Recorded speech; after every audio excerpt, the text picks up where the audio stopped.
"You're not welcome here, Mrs. Moore." The words spoken by my son's fiancée, Vanessa, were not shouted. They were delivered with the cold, sterile precision of a surgeon's blade, slicing through the warm, festive air of the restaurant. The mariachi band I had hired, the one Daniel said reminded him of our family trips to San Antonio, faltered, a single guitar chord hanging in the air like a question mark before falling into an abyss of silence. 100 pairs of eyes, belonging to friends and family who had flown into Austin on tickets I had helped purchase, turned to me. The clinking of cutlery stopped. The laughter died.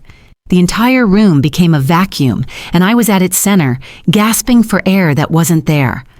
I stood frozen, a polite smile still plastered on my face from a moment before, a relic of a world that had just ceased to exist. My gaze darted to my son, Daniel, my only son. He was standing beside Vanessa, his hand resting on the small of her back. I waited for him to speak, to laugh it off as a terrible joke, to correct her, to defend me. I waited for the boy whose scraped knees I had bandaged, whose college tuition I had paid in full, whose first car I had bought him, to look at his fiancée and say, "What are you talking about? This is my mother." He didn't. He looked at me for a fraction of a second, his eyes wide with something I couldn't or wouldn't name. Then he looked away, his gaze falling to a particularly interesting spot on the polished wooden floor. His silence was his answer. It was louder than Vanessa's words, more brutal than the collective stare of the room. His silence was a confirmation. An execution. My hand tightened on my purse. It was a simple leather clutch, but tonight it felt as heavy as a tombstone. Tucked inside was the crisp, clean envelope containing a cashier's check for $50,000. It was the final payment for this wedding. For the Vera Wang dress Vanessa was wearing a swatch of on her mood board, for the 7-course meal everyone had just been enjoying, for the open bar, for the floral arrangements that smelled of lilies and betrayal. The check was meant to be a gift, the culmination of a lifetime of providing for my son, of ensuring he had the perfect start to his new life, a life it was now clear that had no room for me. The blood pounded in my ears, a dull roar that drowned out the shocked whispers that were beginning to ripple through the room. I could feel the heat rising in my cheeks, a flush of shame so profound it felt like a physical blow. Vanessa's smile was tight, triumphant. She had rehearsed this moment. This wasn't an outburst, it was a performance. She had waited until everyone was here, until the lights were just right, to publicly sever me from the family I had built. I thought of all the times I had bitten my tongue, the little digs about my home decor, the helpful suggestions that were thinly veiled criticisms, the way they'd accept my money for a down payment on their condo, but ignore my calls for a week after the check cleared. I had told myself it was just stress, that they were young, that this was how modern families worked. I had made myself smaller and smaller to fit into the spaces they allowed for me, convinced that my utility was a form of love. If I was useful, I was wanted. It's a story many of us know. In one way or another, that feeling of pouring everything you have into someone, only to be told you are no longer needed. But before we continue, make sure you've subscribed to the channel and let us know in the comments where you're watching this video from. We're really happy to know that our stories have reached people everywhere. My spine, which had been curved in deference for so long, began to straighten. I looked from Vanessa's smug face to Daniel's averted gaze. I saw the room full of people, their expressions a mixture of pity and morbid curiosity. I was a spectacle, their evening's entertainment. The crazy mother-in-law making a scene, except I hadn't said a word, and I wouldn't. I gave a single, small nod. It wasn't an admission of guilt or a sign of defeat. It was an acknowledgement. I had received the message, loud and clear. Clutching my purse, the $50,000 insult nestled safely inside, I turned. I walked past the table of Daniel's college friends who suddenly couldn't meet my eyes. I walked past my sister-in-law who was already composing the text message she would send me later, begging me to be the bigger person. I walked toward the heavy oak doors of the restaurant, my heels clicking a steady, resolute rhythm on the floor. Every step was a choice. I wasn't running away. I was walking out of a contract. The unspoken agreement that my love, my support, and my money were theirs to take, no matter the cost to my dignity, was now null and void. They wanted me gone. They just forgot who was paying for the party. The heavy oak doors swung shut behind me, muffling the sudden eruption of frantic whispers inside. The sound was cut off with a final decisive thud, leaving me in the disorienting quiet of the restaurant's opulent foyer. For a moment, I just stood there, my back to the room, staring at the polished brass handle. The cool Texas night air, scented with jasmine from the manicured planters outside, was a slap against my burning cheeks. It felt like I had been holding my breath my entire life and had only just been forced to exhale. My body moved on autopilot, carrying me through a second set of glass doors and into the sprawling, dimly lit parking lot. The valet, a young man with kind eyes, rushed forward. "Your car, Mrs. Moore?" I couldn't form the words. I just nodded, fumbling in my purse for the ticket. My fingers felt clumsy, disconnected from my brain. He saw the tremor in my hand, and his professional smile softened into one of genuine concern. He took the ticket gently, as if handling something fragile, and sprinted off into the rows of gleaming cars. The world seemed to be moving in slow motion. I could hear the distant hum of the I-35, the chirping of crickets in the lush landscaping, the faint ghostly echo of the mariachi music I had so carefully selected. Each sound was sharp, surreal. I felt strangely detached, like I was watching a scene from a movie about someone else's life. A sad, pathetic movie about a foolish woman who mistook a checkbook for a heart. When my Lexus pulled up, its familiar headlights cutting through the gloom, I slid into the driver's seat. The buttery leather felt cool against my skin. I didn't start the engine. I just sat there, gripping the steering wheel, my knuckles white. The car was a silent, protective cocoon, a bubble of anonymity in the vast, indifferent darkness. And then the dam broke. It wasn't a flood of tears. It was a tremor. A violent, uncontrollable shaking that started in my hands and radiated through my entire body. My teeth chattered. A single choked sob escaped my lips, a sound so raw and wounded it startled me. I replayed the scene over and over in my mind, a torturous loop from which there was no escape. Vanessa's voice dripping with saccharine poison, the dead silence of the room, the faces a sea of pity and judgment. And Daniel, my Daniel. My mind flashed back to a memory so vivid it was almost a hallucination. Daniel, age 7, standing behind me, his small hands clutching the back of my skirt.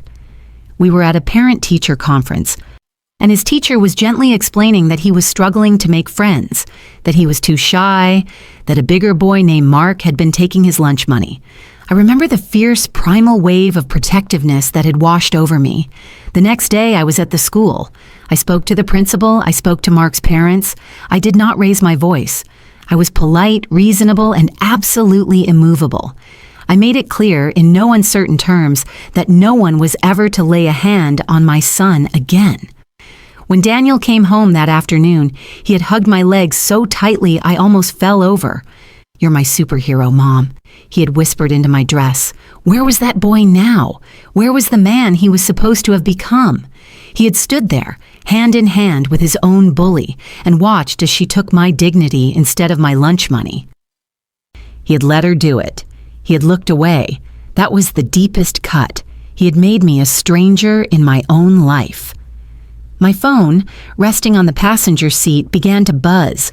The vibration was jarringly loud in the stillness of the car. The screen lit up.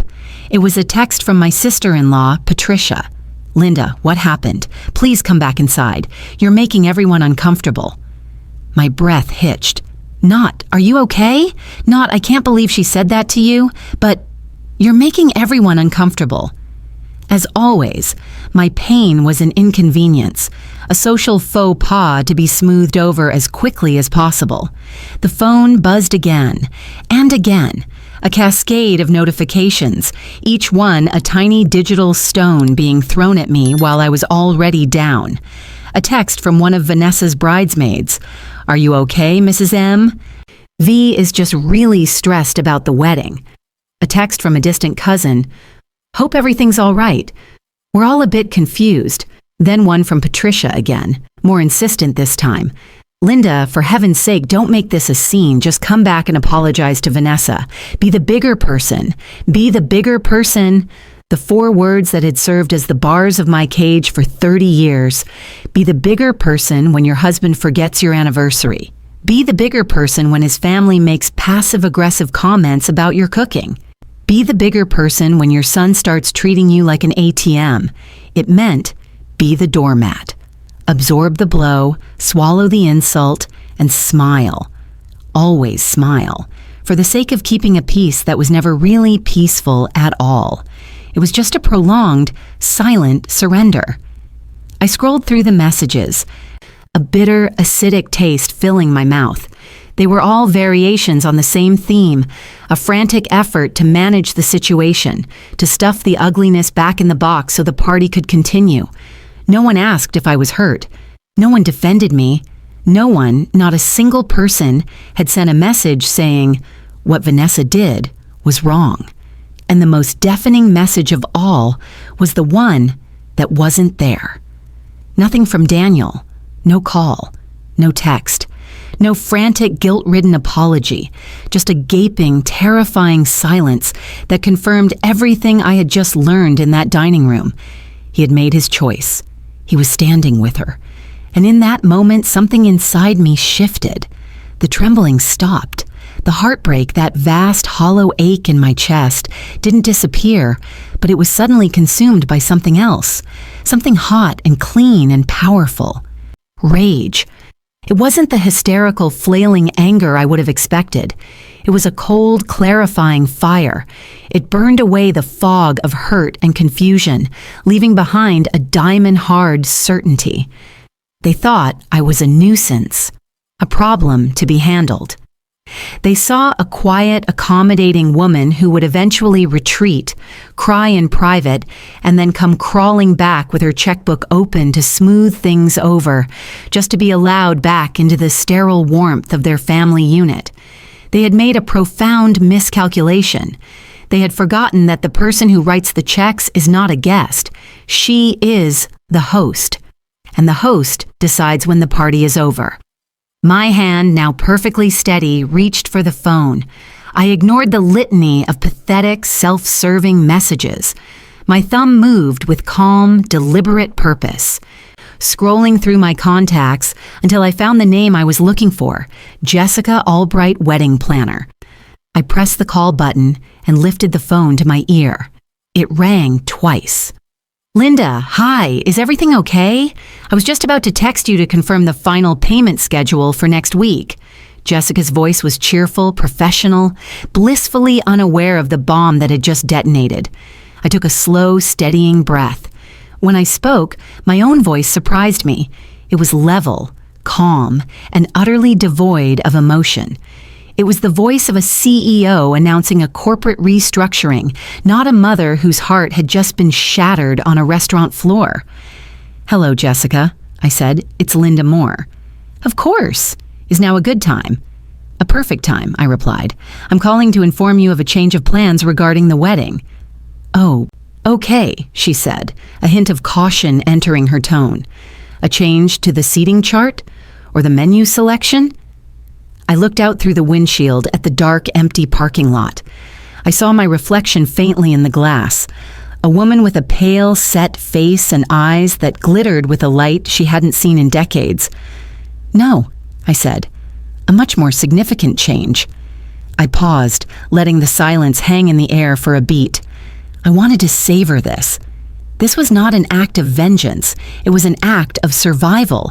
It was the sound of a spine, bent for 30 years, finally snapping back into alignment.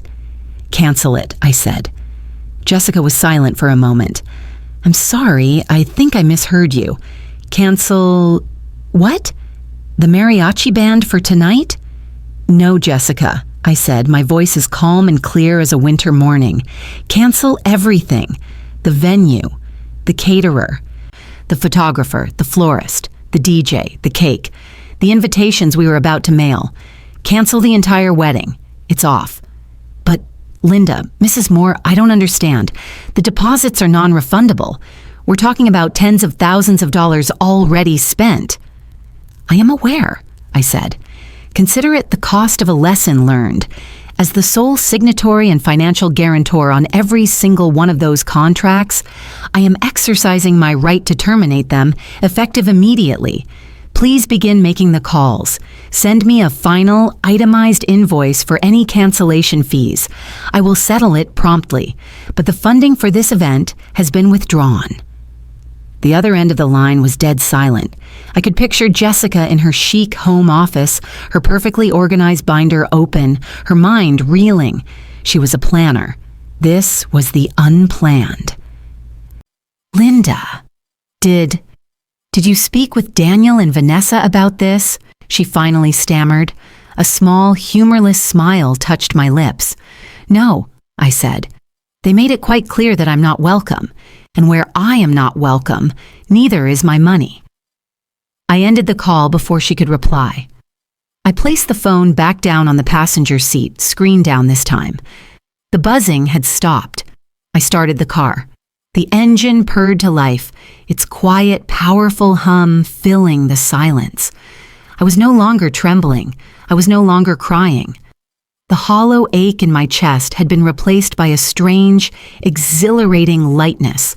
For the first time in years, perhaps in my entire adult life, I wasn't thinking about what anyone else needed from me. I was thinking about what I needed for myself, and what I needed was to drive away and never look back. The party was over.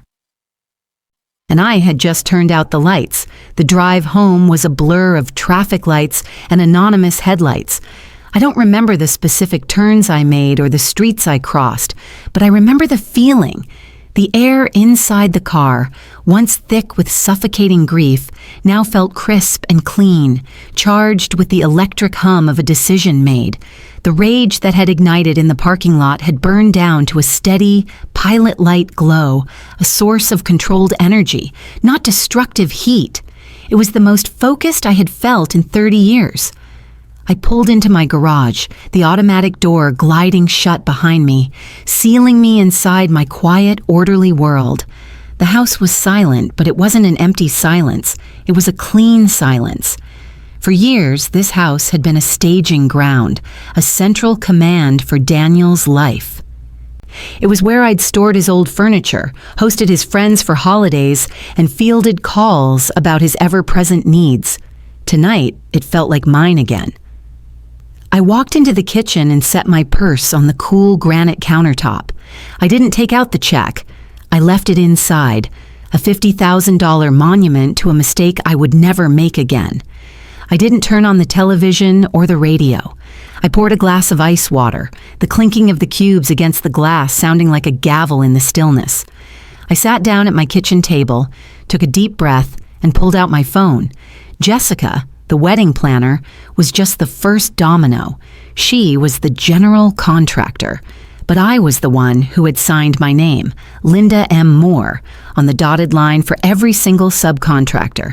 I had done it to make things easier for Daniel and Vanessa, to take the logistical and financial burden off their shoulders. I had seen it as an act of love. Now I saw it for what it was, an act of self-erasure that had made their betrayal not only possible, but effortless. My finger hovered over the first contact. The Lantana Grand, the most exclusive and ridiculously expensive wedding venue in Austin. Vanessa had fallen in love with its sweeping hill country views and its ridiculous floor-to-ceiling ballroom windows. She'd gushed about the old-world charm while I quietly calculated the cost per head. I had signed a contract that could choke a horse, personally guaranteeing the full amount. I dialed the number for their events director, a polished man named Mr. Abernathy. "The Lantana Grand, this is Julian Abernathy." His voice was smooth as single malt scotch. "Mr. Abernathy, this is Linda Moore," I began, my voice a stranger in my own ears, calm, measured, metallic. "I'm calling regarding the Carter Moore wedding, scheduled for October 12th. Mrs. Moore, a pleasure. I trust the rehearsal dinner is going splendidly." A bitter laugh almost escaped me, but I swallowed it down. Emotion was a luxury I could not afford right now. "There has been a change of plans, Mr. Abernathy. The wedding is canceled. I am officially terminating our contract, effective immediately." There was a beat of stunned silence. I could almost hear the gears turning in his head, the rapid calculation of lost revenue. "Canceled? Mrs. Moore, that's highly unusual, so close to the date. The final deposit is due next Friday. I must remind you that the initial 50% deposit is, of course, entirely non-refundable." "I am perfectly aware of the terms of the contract I signed," I said, my voice leaving no room for argument. "I am not calling to negotiate a refund. I am calling to provide official notice of cancellation. You are now free to rebook the date. Please send the final invoice for any contractually obligated cancellation fees to my email address. I will wire the funds by morning." "But the young couple," he stammered, his professional veneer cracking.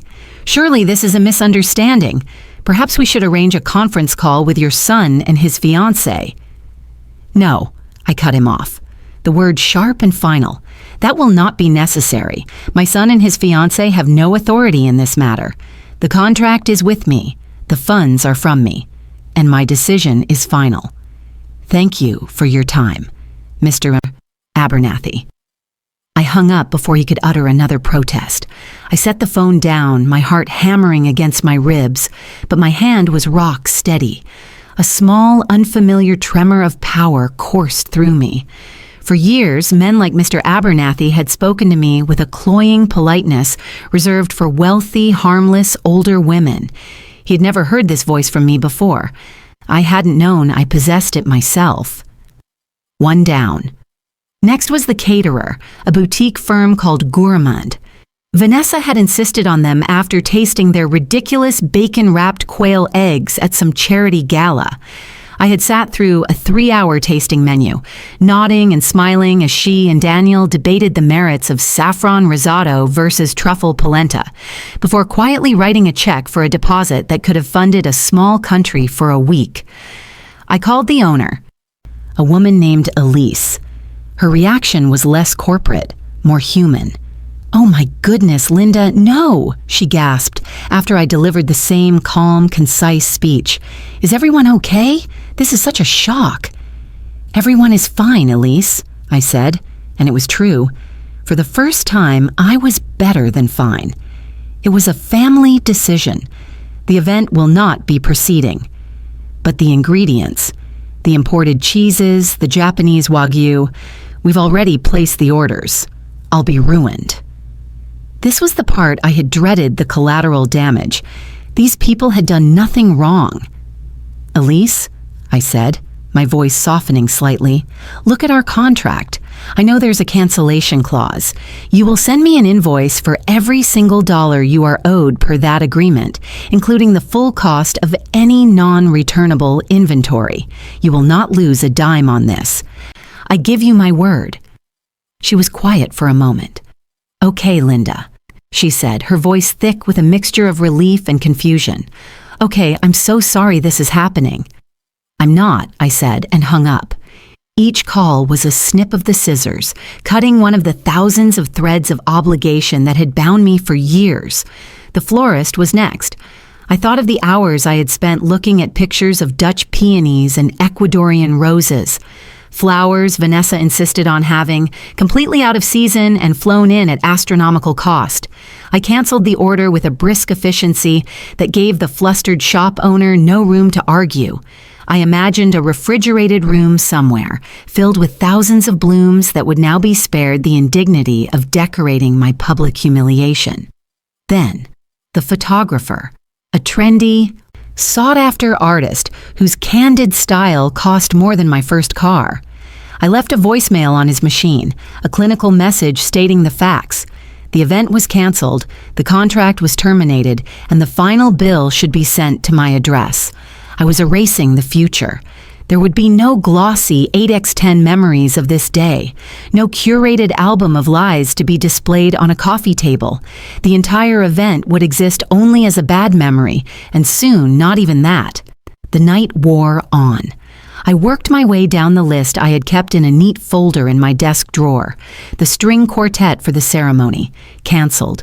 The custom ice sculpture of 2 swans, canceled. The vintage Rolls-Royce for their getaway car, canceled. The 5-tier cake with hand-painted sugar flowers, canceled.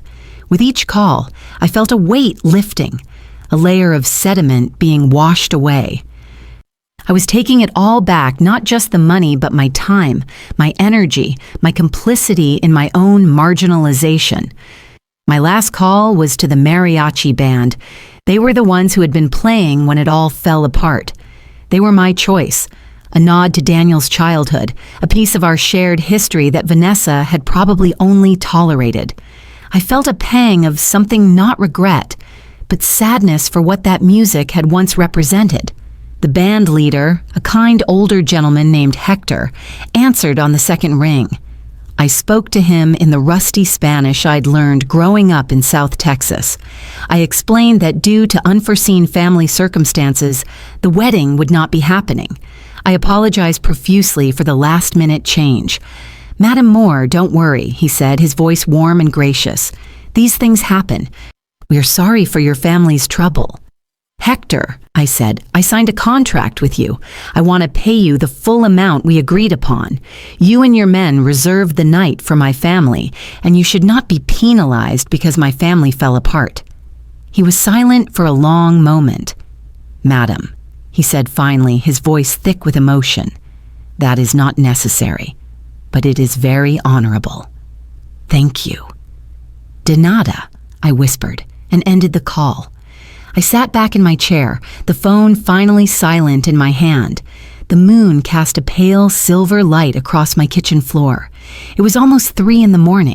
The entire financial and logistical infrastructure of the wedding I had single-handedly built over the past year was now a pile of rubble, and a feeling, slow and deep, rose up from the soles of my feet. It was the feeling of solid ground. For years, I had been walking on a tightrope, carefully balancing everyone else's needs, terrified of making a wrong move. Tonight, I had simply stepped off. I hadn't fallen, I had landed. I stood up and walked to the window, looking out at the dark, sleeping houses of my neighborhood.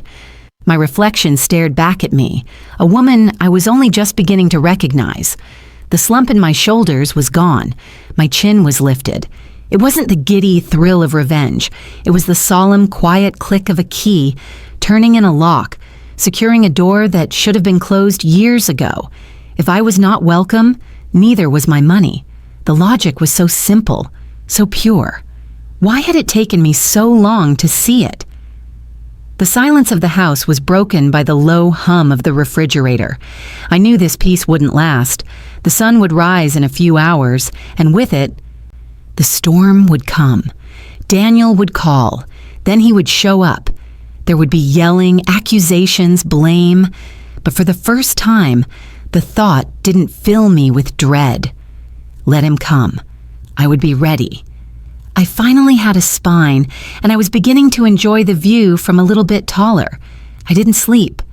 I sat in a high-backed armchair in my living room and watched the black of the night sky slowly soften into the bruised purple of pre-dawn. The house was a fortress of silence around me. There was no gut-wrenching anxiety, no frantic second-guessing. The clarity that had descended in the parking lot had solidified into a calm, cold resolve. I had spent the night dismantling a wedding.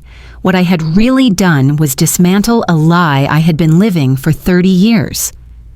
When the sun finally rose, casting long, golden fingers of light across my hardwood floors, I felt nothing. And that nothing was the most profound feeling I'd had in a decade. It was the absence of the constant, low-grade hum of responsibility for everyone else's happiness. It was the absence of dread. It was peace. I made coffee, the familiar ritual grounding me. The rich, dark aroma filled the kitchen. I took my favorite mug, a simple ceramic one, not the fine china I used when Daniel and Vanessa came over and sat at the table where I'd orchestrated the teardown. My phone lay face down where I'd left it hours before. I knew the storm was coming. I was simply choosing the moment it would make landfall in my world. At 7:15 a.m., I turned it over. The screen was a battlefield of notifications, 37 missed calls, over 50 text messages. My thumb, steady and deliberate, unlocked the screen. The messages were a predictable avalanche of chaos. First from Jessica, the wedding planner, sent in the middle of the night. "Linda, please call me. Daniel and Vanessa are calling me nonstop. I don't know what to tell them. They think it's a mistake." Then a flurry from Vanessa, starting around 2 a.m., each one more frantic than the last. "Mrs. Moore, is everything okay? We're worried. The venue just called us. They said the wedding is canceled? This has to be some horrible misunderstanding." "Answer your phone. What the hell do you think you're doing? You can't do this to us. This is my wedding." I read them with the detached interest of a scientist observing a specimen under a microscope. There was no apology, no concern for me, just pure, unadulterated panic as her grip on my bank account began to slip. Then came the texts from Daniel. They were the ones that should have hurt. "Mom? What's going on? Call me. Jessica said you canceled everything. Is this some kind of joke? It's not funny.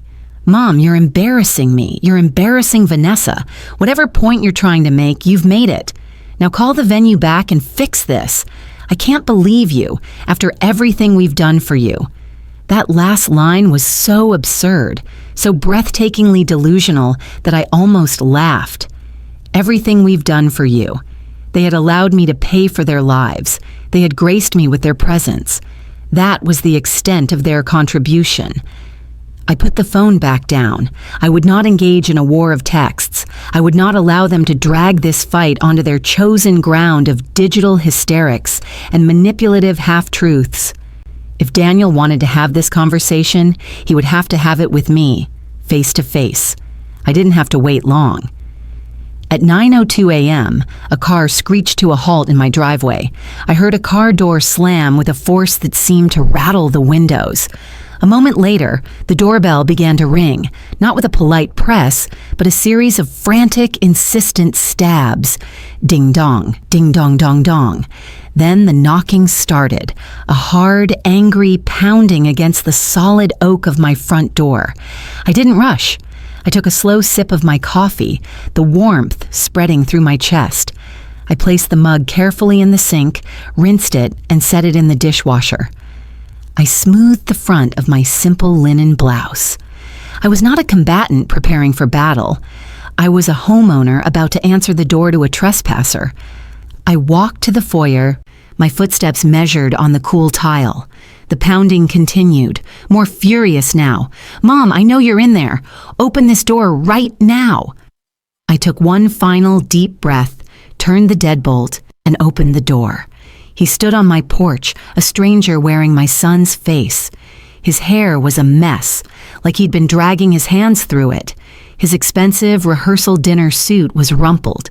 His face was flushed a blotchy, furious red, and his eyes, the same blue eyes I had gazed into as I rocked him to sleep, were narrowed with a rage that was shocking in its intensity.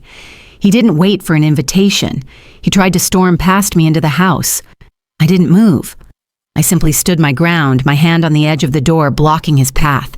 He was bigger and stronger than me, but he was so taken aback by this simple act of resistance that he actually stopped, sputtering. "What are you doing?" he demanded, his voice cracking. "This is my home, Daniel," I said, my tone even. "You don't get to storm into it." He stared at me as if I'd just started speaking a foreign language. Then the rage flooded back, eclipsing his confusion. "My wedding is in 3 weeks. My life is in 3 weeks. And you just blew it up. With a phone call. You destroyed everything." His voice rose to a yell, the accusation echoing in the quiet suburban morning. A neighbor out walking her dog slowed. Her curiosity piqued. I felt a flicker of the old shame, the instinct to pull him inside, to hide the conflict, to manage the scene. I crushed it. Let them look. The truth wasn't shameful. I looked directly into his eyes, my own gaze unflinching, and I delivered the line that had been forming in my soul since I'd walked out of that restaurant. "No, Daniel," I said, my voice quiet but carrying the weight of absolute conviction. "I didn't destroy anything. I stopped paying for my own humiliation." The simplicity of the statement seemed to short-circuit his brain. He blinked, his mouth opening and closing silently for a moment. He had come here expecting tears, screaming, a dramatic, messy fight he could win by being louder and more relentless. He was not prepared for calm, unassailable logic. When he found his voice again, he defaulted to the only tactic he had left: attack. "Humiliation? You were humiliated?" he scoffed, a cruel, mocking laugh escaping his lips. "You're the one who walked out. You're the one who made a scene. Vanessa was just stressed. And you made it all about you. It's always about you, isn't it? This is about control. It's always been about control with you." The words were meant to be daggers, but they glanced off the new armor I wore. I saw them for what they were, a frantic attempt to rewrite reality, to paint me as the villain in a story where he refused to see his own role. "Was it about control when I paid for your degree, so you could graduate debt-free?" I asked, my voice still quiet. "Was it about control when I co-signed for your first apartment, or when I wrote the check for the down payment on the condo you and Vanessa live in now?" "That was different," he shouted, waving his hand dismissively. "That was a gift. You can't just take back a gift." "The wedding was a gift too, Daniel," I countered. "A gift I was offering to my son and the woman I thought would be my daughter. But gifts are given with love. They are not an admission fee one must pay to be treated with basic human decency. The moment your fiancé told me I wasn't welcome in front of 100 people you and I both call family, the gift was rescinded. The transaction was over." He flinched at the word transaction because it was the truth, and the truth was ugly. He saw himself as a loving son, not the recipient of a long-term financial sponsorship. His entire identity was built on a foundation of my money and his willful ignorance of that fact. He took a step back, his face contorting into a mask of righteous indignation, the last refuge of a man who has lost the argument. He decided to reach for the biggest, ugliest weapon in his arsenal, the one he had kept hidden for years, waiting for the perfect moment to inflict the most damage. "You know what?" he snarled, his voice dropping with venom. "I finally get it. I finally see why Dad left. He couldn't stand it anymore, could he? The constant control, the suffocating, the way you make everything a transaction. You don't love people, you buy them. You suffocated him, and you tried to suffocate me, and this is why you're going to die alone." There it was, the nuclear option. The sentence designed to break me, to shatter my composure, and send me weeping into the house, defeated. I felt the impact of it like a physical blow, a phantom hand squeezing the air from my lungs. The old Linda would have dissolved. She would have fractured into a million pieces right there on the doorstep, but the old Linda was gone. I stood there, absorbing the full, horrifying cruelty of his words, and in the ringing silence that followed, a profound and final realization settled over me. He wasn't just angry, he wasn't just hurt, he was cruel. He had looked at my deepest wound, the failure of my marriage, the lonely years I spent raising him by myself, and he had deliberately poured salt into it, all because I had finally said no. The pain was immense, but it was a clean pain. It was the searing agony of a surgeon setting a bone. It hurt, but it was the hurt that precedes healing. He had just confirmed, in the most brutal way imaginable, that my decision to cut him off was not just right, but necessary. It was an act of self-preservation. I looked at him, at the angry, spoiled man standing where my son used to be, and I felt a great yawning chasm of pity, not for myself, for him. My voice, when I finally spoke, was barely a whisper, but it was as solid as steel. Go! He was still braced for the fight, chest puffed out, ready for my tears, my denials, my anger. The single word disarmed him completely. What? Go, I repeated, my gaze unwavering. You need to leave my house, now. I stepped back and began to slowly, deliberately close the door. He stood there, dumbfounded, as the space between us narrowed. He saw the finality in my eyes. He saw that his ultimate weapon had failed. He had nothing left. Just before the latch clicked, he seemed to find his voice for one last pathetic salvo. You'll regret this. I closed the door, the heavy oak muffling his voice. I turned the deadbolt. The click echoed through the foyer, a sound of finality, of sanctuary secured. I stood with my back against the door, listening as his footsteps stomped down the walkway. I heard his car door open, then slam shut with petulant fury. The engine roared to life and tires squealed as he peeled out of my driveway and out of my life. The house was quiet again. I stood there for a long time, just breathing. The echo of his final cruel words hung in the air. This is why you're going to die alone. I waited for the tears. I braced myself for the wave of grief that should have followed such a brutal severing, but it didn't come. I walked back into my kitchen, the morning sun now streaming brightly through the windows. I looked at my reflection in the dark screen of the microwave. My face was pale, my eyes were wide, but they were dry. For the first time, when the door slammed, I didn't cry. There was nothing left to cry for. You can't mourn the loss of something you never really had. The silence that followed Daniel's departure was profound. It wasn't just the absence of his shouting, it was the absence of a 30-year-long obligation. The space he had occupied in my life, a vast continent on the map of my heart, had just been wiped clean. I expected to feel a catastrophic emptiness, a void so powerful it would pull me into a black hole of grief. Instead, I felt a strange and unsettling calm, like the eerie stillness in the eye of a hurricane. The worst had happened, the unspeakable had been said, and I was still standing. I spent the next hour moving through my house in a daze, performing small, mundane tasks. I straightened a picture frame. I wiped a non-existent smudge from the kitchen counter. I watered my orchids. It was as if my body was trying to impose order on a world that had just been thrown into chaos. My mind, however, was replaying Daniel's final venomous words. I finally see why Dad left. You're going to die alone. The cruelty of it was breathtaking. He had weaponized my deepest insecurities, not in a moment of thoughtless anger, but with the calculated precision of an assassin. He knew exactly where to aim to hurt me most. And the most painful part was the realization that this cruelty hadn't been born overnight. It had been growing for years, nurtured by his own entitlement and Vanessa's insidious influence, all while I smiled and wrote checks, mistaking their tolerance for affection. My phone, which I had left on the kitchen counter, began to ring.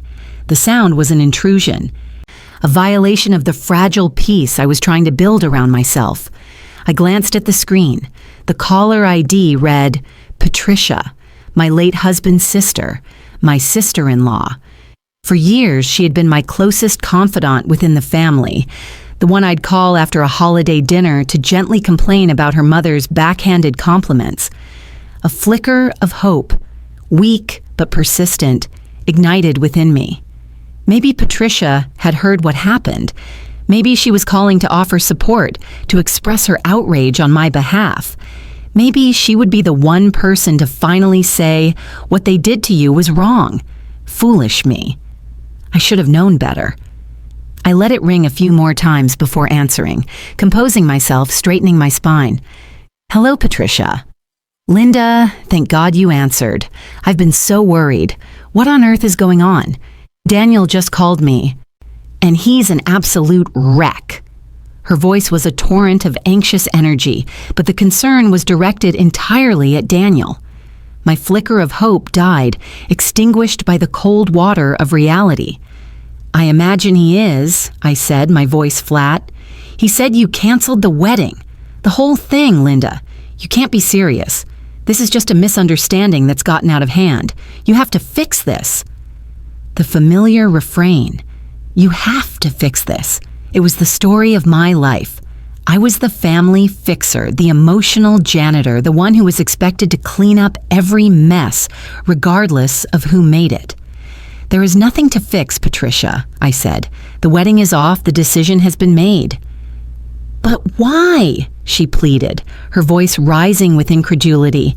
"Because of a silly comment Vanessa made? Linda, she's a bride. She's under a tremendous amount of stress. You know how she gets. You have to make allowances. You have to be the bigger person here." There they were again. Those 4 words that had been the shackles of my life. Be the bigger person. They sounded obscene to me now. "Being the bigger person is not the same as being a doormat, Patricia," I said, the words tasting like freedom on my tongue. "Your nephew and his fiancée publicly humiliated me.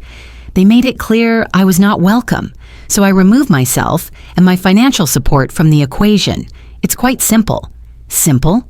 Linda, this is anything but simple. You're tearing the family apart over a little bit of bridal stress. You're punishing Daniel for something his fiancée said. That's not fair." "Was it fair when Daniel stood there and said nothing?" I asked, my voice dangerously quiet. "Was it fair when he let her throw me out of a party I was paying for? His silence was his endorsement, Patricia. He made his choice. Now I've made mine." She sighed, a long, exasperated sound of a woman dealing with a difficult child. "All right, I can hear that you're upset, but you need to think about the bigger picture. Think about the family. Think about poor Daniel. He's about to start a new life. This is supposed to be the happiest time for him. Are you really going to let your pride ruin that for him?" The condescension in her voice was staggering. My profound hurt, my public degradation, was being reduced to a petty fit of pride. She wasn't seeing me at all. She was seeing an obstacle to the family's placid, happy narrative, an inconvenient cog that had suddenly stopped turning in the machine. "My pride, as you call it, is all I have left," I said, "and it's no longer for sale. I will not pay for the privilege of being disrespected by my own son." "So that's it then? You're just throwing away your relationship with your only child?" "He is the one who threw it away," I replied. "He threw it away when he looked at the floor instead of at his mother. Now, if you'll excuse me, I have things to do." I hung up before she could respond, my hand trembling slightly this time, not from weakness, but from the adrenaline of a confrontation I never would have dared to have before. The conversation had been illuminating. Patricia, who I thought was my ally, was just another pillar of the system that had enabled Daniel's behavior. Her loyalty was to the family's image, to the status quo, and I had just threatened it. I had just put my phone down when it rang again. This time, my blood ran cold. The name on the screen was one I hadn't seen in over a decade, Robert, my ex-husband, Daniel's father. We hadn't spoken since our son's college graduation, where we had exchanged a few stilted, painfully polite words for the sake of the photos. He had left me for a younger woman 20 years ago, moved to California, and had maintained a relationship with Daniel that consisted of birthday checks and the occasional guilt-ridden phone call. He had never been a father in any meaningful sense of the word, and yet here he was, calling me now. I knew with a sinking certainty that this was not a social call. I answered, my voice a mask of civility. "Robert." "Linda," he said. His voice was the same, that smooth baritone that had once charmed me and later lied to me with equal ease. "I just got off the phone with Daniel. He's distraught." "Is he?" I said, refusing to give him an inch. "He told me what happened, that you've canceled the wedding."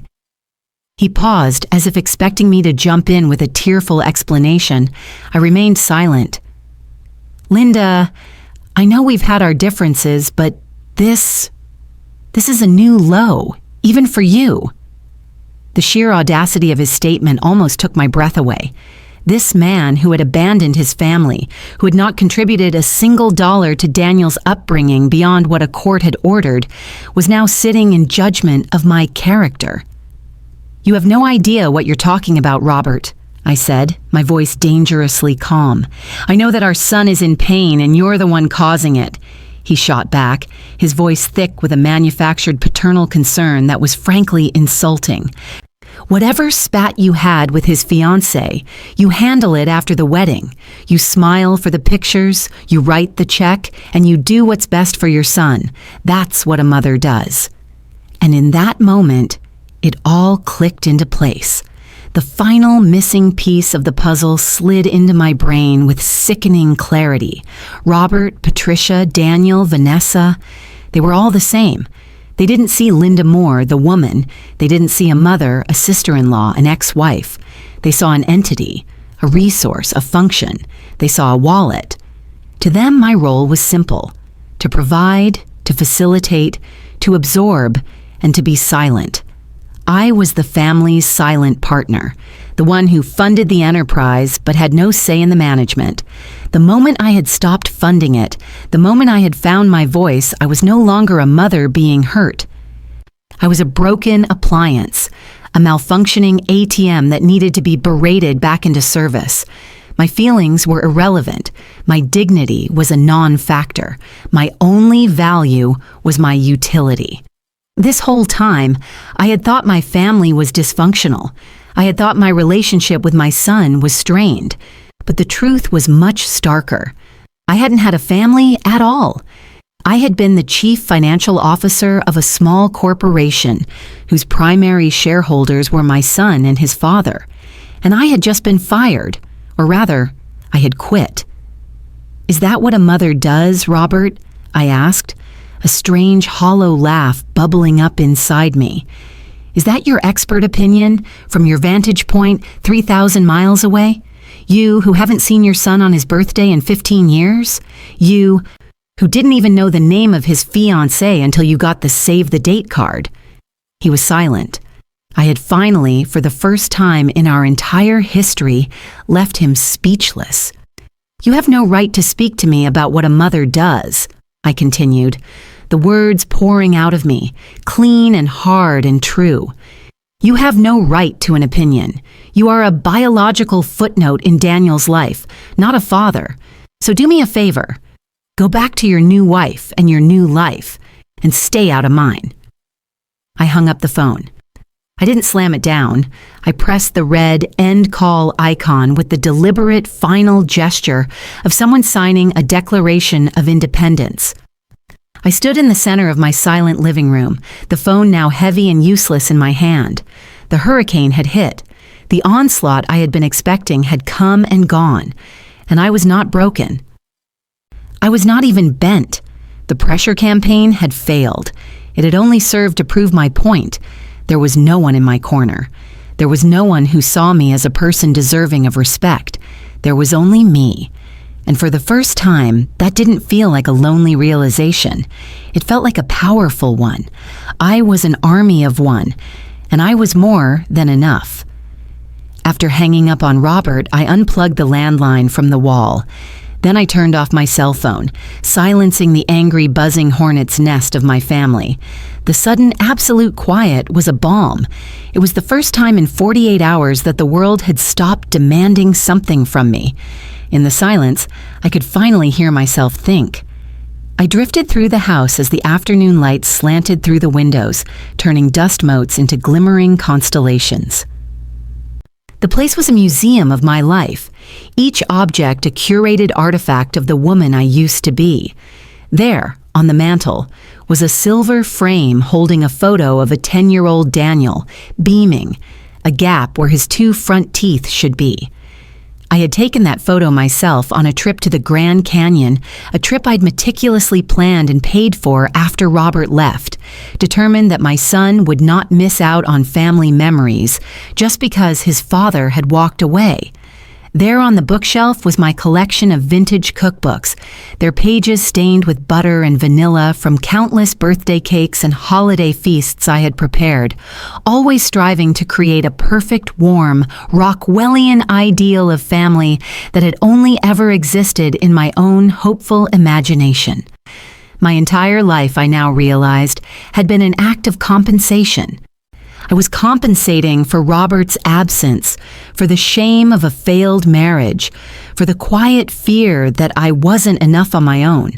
I had poured all that frantic, anxious energy into Daniel, wrapping him in a cocoon of material comfort and unwavering support, believing that if I gave him everything, he would become a man who needed nothing, and foolishly, a man who would never leave me. I had been wrong. I had not raised a strong, independent man. I had raised a king, a benevolent dictator of a tiny kingdom of 2, who had grown so accustomed to my servitude that he had mistaken it for love. And when his queen, Vanessa, had arrived, she had simply seen a well-established system and taken over its management. I hadn't been replaced. I had merely been demoted from trusted advisor to the royal treasury. That evening, I didn't bother with dinner. The hollow feeling in my stomach wasn't from hunger. I found myself in the back of my walk-in closet, a space filled with tasteful, sensible clothes, the uniform of a suburban mother, and later, a respectable divorcee. Pushed to the very end of the rack was a garment bag I hadn't touched in years. My fingers, acting of their own accord, unzipped it. Inside, carefully preserved in acid-free paper, was my wedding dress. It was a simple, elegant gown of ivory silk with delicate seed pearls sewn along the neckline. It wasn't a dress a young girl dreams of. It was a dress a sensible young woman settles on. Looking at it now, I didn't feel a pang of nostalgia. I felt like an archaeologist examining the relic of a lost, primitive civilization. The woman who had worn this dress was a complete stranger to me. She was 24 years old, earnest and hopeful, and utterly terrifyingly naive. As I stood there, the scent of cedar and thyme filling my senses, another memory surfaced, pushing its way through the fog of years with a startling clarity. It was from the day of my wedding, just a few hours before I walked down the aisle. I was in the bridal suite, my hands trembling as my own mother fussed with my veil. Robert's mother, Eleanor, had entered the room. She was a formidable woman with a spine of iron and a smile that never quite reached her eyes. She had surveyed me, her gaze critical, taking in the dress, the hair, the nervous flush on my cheeks. Then she had stepped forward, placing her cool, dry hands on my shoulders. She had leaned in close, her voice a low, conspiratorial whisper, meant only for me. "A word of advice, dear," she had said, her perfume cloying and sweet. "Robert is a good man, but he's a man. He needs peace. Remember this, and you'll have a happy life. Quiet women make good wives." At the time, I had taken it as a piece of timeless, motherly wisdom. I had nodded earnestly, eager to please, eager to be the perfect wife. I had absorbed her words, letting them sink into my very bones. Quiet women make good wives. It became my mantra. It became my operating system. I was quiet when Robert started working late, dismissing the gnawing suspicion in my gut as paranoia. I was quiet when he made investment decisions without consulting me, telling myself he knew best. I was quiet when his compliments became infrequent and then stopped altogether. I learned to swallow my needs, to muffle my opinions, to shrink my own presence so that his could be larger. I made our home a sanctuary of peace for him, but in doing so, I had made it a prison of silence for myself. And when he left, shattering that carefully constructed peace, I didn't learn the right lesson. Instead of finding my voice, I simply transferred my silence to a new relationship, my relationship with my son. I was quiet when Daniel, as a teenager, would speak to me with a dismissive, disrespectful tone he would never have dared use with his father. I was quiet when he began to treat my home like a hotel and my wallet like a public utility. Each time I swallowed a retort, each time I ignored a slight, each time I wrote a check instead of having a difficult conversation, I was reinforcing the lesson Eleanor had taught me all those years ago. I wasn't being a good wife anymore. I was being a good mother, which, in my family's twisted lexicon, meant the same thing. Be quiet, be polite, and above all, be useful. Standing there in the half-light of my closet, the ghost of my wedding dress before me, I finally understood. The silence I had cultivated for 30 years had never been peace. It was surrender. It was a slow, methodical giving away of myself, piece by piece, until there was almost nothing left. It was a long, slow suicide of the soul, and I saw, with a clarity that was both devastating and liberating, that Vanessa was just a younger, more ruthless version of Eleanor. She had recognized the system instantly. She had seen that in the Moore family, a woman's power was not in her voice, but in her ability to manage the men. Eleanor had managed Robert through quiet manipulation. Vanessa was managing Daniel through overt control. But the goal was the same: secure the resources, maintain the peace for the men, and ensure her own position. And I, the quiet, useful woman who had always paid the bills, had become a threat to her control. My public dismissal wasn't an act of bridal stress. It was a corporate takeover. She was eliminating the old CEO. A cold shudder ran through me. It was the feeling of a fever breaking. I reached out and zipped the garment bag closed, the sound harsh and final in the quiet closet. I pushed it back to the end of the rack, into the darkness where it belonged. That part of me, the quiet, accommodating, ever-useful woman, had died. She hadn't been murdered on the floor of that restaurant. I had been slowly poisoning her myself for 3 decades, with every swallowed word, every stifled need, every check I wrote to buy a moment's peace. The scene at the rehearsal dinner wasn't the cause of death. It was just the moment the doctor finally called the time. I walked out of the closet and back into the living room. The setting sun painted the walls in shades of orange and rose. It was beautiful. For the first time, I was seeing the beauty of my own home without filtering it through the lens of what others might think of it. It was just my space, mine. The fear was gone. The hurt, while still present, was no longer a gaping wound, but a clean, healing scar. The phone calls, the accusations, the emotional blackmail, they were the frantic death throes of a system I had just unplugged. They were trying to pressure a woman who no longer existed. I knew this wasn't over.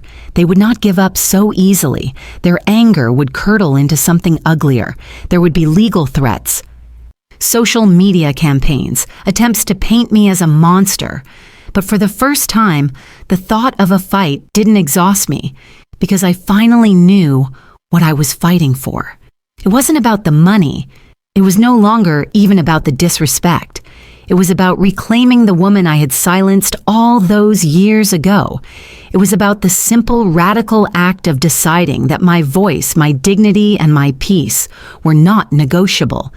They were not line items in someone else's wedding budget. They were mine, and they were priceless. I slept. For the first time in what felt like a lifetime, I slept a deep, dreamless, and profound sleep. It wasn't the fitful, anxiety-ridden sleep of a woman worried about seating charts and family tensions. It was the heavy, restorative sleep of a soldier after a long and brutal war has finally unexpectedly ended. I woke not to the familiar clang of dread in my gut, but to the gentle morning light filtering through my blinds. The silence in the house was no longer eerie.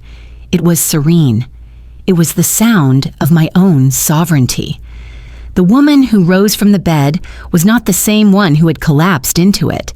The ghost of Eleanor and her poisonous advice was gone. The specter of the weeping, pleading mother I was supposed to be had vanished. In their place was a woman I barely knew, but was eager to meet. She was calm, she was focused, and she was done being quiet. I made my coffee, but this morning I didn't sit at the kitchen table, which felt like the scene of a crime. Instead, I took my mug to the small, sun-drenched study at the back of the house, a room I'd always intended to use for my own pursuits, but which had somehow become a storage space for Daniel's old trophies and college textbooks. I looked at the dusty relics of his manufactured achievements I had subsidized and celebrated with more enthusiasm than he had, and felt nothing. No nostalgia, no anger, just a quiet resolve. I didn't turn on my phone. I knew it would be a Pandora's box of manipulation and blame, and I was no longer interested in its contents. My objective for the day required a clear head, untroubled by their manufactured chaos. I opened my laptop and looked up a number I had saved years ago, but had only used for routine matters like refinancing my mortgage or drafting my will. It was time to move this battle onto a different field, one where emotion was irrelevant and facts were everything. By 9 o'clock, I was showered, dressed in a simple but impeccably tailored navy blue sheath dress and low heels, the armor of a respectable businesswoman, and walking into the downtown law offices of Evans and Associates. Margaret Evans' office was a reflection of the woman herself. It was on the 30th floor of a gleaming glass tower with a panoramic view of the Austin skyline. But the space was not designed to be intimidating, it was designed to be efficient. There were no fussy decorations, no ostentatious displays of wealth, just clean lines, modern art, and a large, formidable mahogany desk that was completely clear except for a laptop, a single legal pad, and a phone. The air smelled faintly of strong coffee and quiet competence. Margaret, a woman in her late 50s with sharp, intelligent eyes and a salt and pepper bob that fell with geometric precision, greeted me not with a flurry of sympathetic noises, but with a firm handshake and a direct gaze. "Linda, it's been a while. You sounded urgent on the phone. Come in. Coffee?" "Please," I said. She poured 2 cups from a sleek silver carafe and gestured for me to sit in one of the 2 leather chairs opposite her desk. She didn't engage in small talk. She sat, picked up a pen, and looked at me, her expression a neutral mask of professional readiness. "Tell me what's happened." And so I did. I didn't cry. I didn't raise my voice. I recounted the events of the past 48 hours with the dispassionate clarity of a witness giving a police statement. I detailed the public humiliation at the rehearsal dinner, Daniel's silent complicity, the barrage of manipulative text messages, and the angry, cruel confrontation on my doorstep. I finished by describing the night I had spent methodically canceling every vendor, every contract, every last detail of the wedding. Throughout my entire account, Margaret did not interrupt. She simply listened, her pen occasionally scratching a note on her legal pad. When I finished, a heavy silence filled the room, punctuated only by the distant sound of city traffic far below. Margaret set down her pen and steepled her fingers, her sharp gaze fixed on me. "First," she said, her voice a calm, low alto, "let me say that from a personal standpoint, what they did to you was appalling. From a legal standpoint, what you did in response was magnificent." A small, involuntary breath escaped my lips. It was the first time anyone had validated my actions. It was the first time anyone had told me I had done the right thing. Now, she continued, leaning forward, all business. You brought the folder. I nodded, sliding the heavy accordion-style folder I had prepared across the polished surface of her desk. It contained every contract, every invoice, and every proof of payment related to the wedding. It was a meticulous paper trail of my generosity, and now my liberation. For the next 20 minutes, Margaret worked in a focused silence. She examined each document with a practiced eye, her expression unreadable. She read the venue contract, the catering agreement, the photographer's retainer. She scanned the credit card statements showing my name, my account, my signature on everything. The only sound was the soft rustle of paper. I sat there watching her, and a strange feeling began to bloom in my chest. It was the opposite of the frantic anxiety I had lived with for so long. It was a deep, grounding stillness. Every document she examined was a brick in the wall I was building around myself. Every signature in my name was a declaration of my authority. I had thought of my financial contributions as gifts, as acts of love. Margaret was showing me that they were also, and more importantly, legal instruments of power. Finally, she looked up, her eyes clear and decisive. She tapped a perfectly manicured finger on the thick stack of papers. It's exactly as you thought, she said, ironclad. Every significant contract is exclusively in your name. You are the sole client and the sole financial guarantor. Daniel and Vanessa's names appear nowhere, except as the honorees of the event. Legally, this was your party, and you have every right to cancel it. I nodded, the feeling in my chest swelling. It wasn't triumph. It wasn't glee. It was a quiet, immense, and powerful sense of rightness. It was the feeling of a world that had been tilted on its axis for years, finally clicking back into its proper alignment. So, if they try to come after me, I began, if they try to sue me for the cost of the wedding. Margaret gave a short, mirthless laugh. On what grounds? They have no standing. They are not a party to any of these agreements. They have no financial damages because they have not spent a single dime. If they were to file a lawsuit, any half-decent judge would laugh it out of court before they finish their opening statement. In fact, given your documentation of their harassment, they would be the ones at risk in a courtroom. The quiet power rising in my chest felt like a warm, spreading light. For my entire life, I had been made to feel that my money was a source of obligation, a tool to be used by others. For the first time, I understood that it was a source of protection. It was my armor. Okay, I said, my voice stronger than it had been a moment before. That's the defense. Now I want to talk about offense. A flicker of respect, of genuine interest sparked in Margaret's eyes. She leaned back in her chair. I'm listening.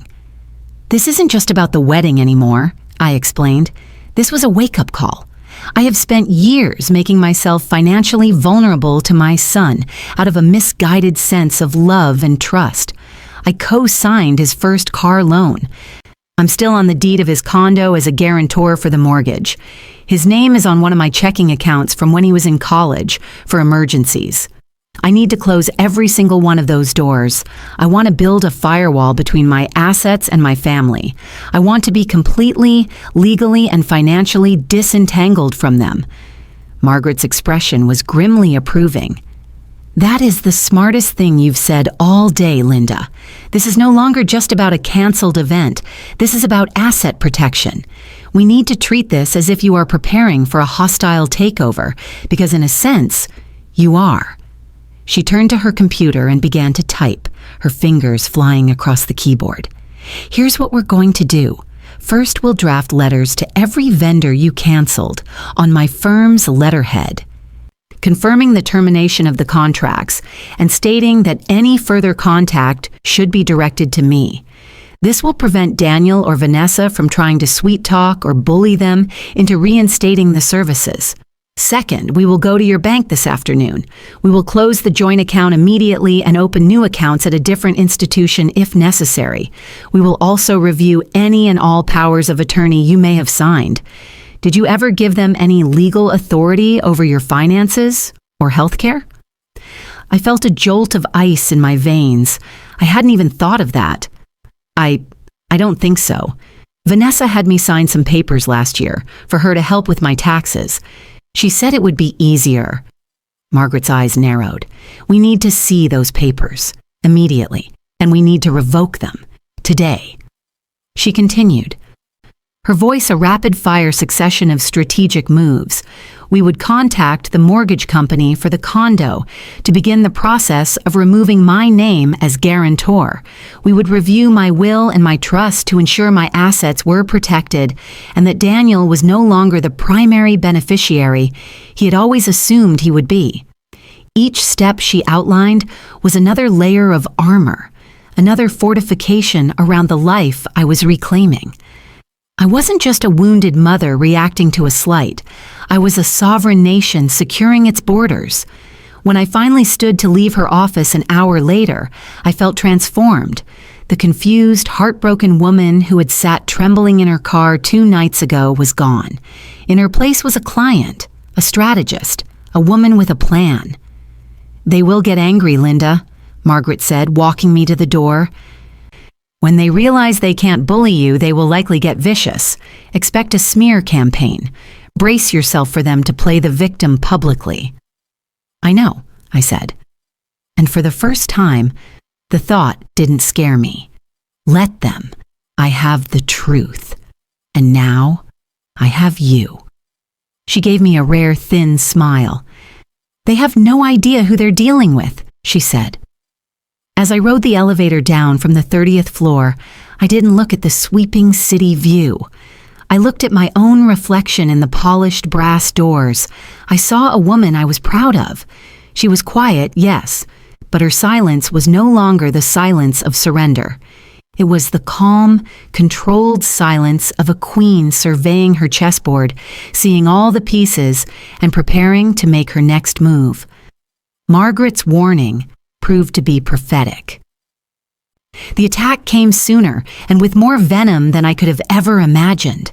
The battlefield shifted from my front porch to the last place I would have expected, my own Facebook page. After leaving Margaret's office, I had followed her instructions to the letter.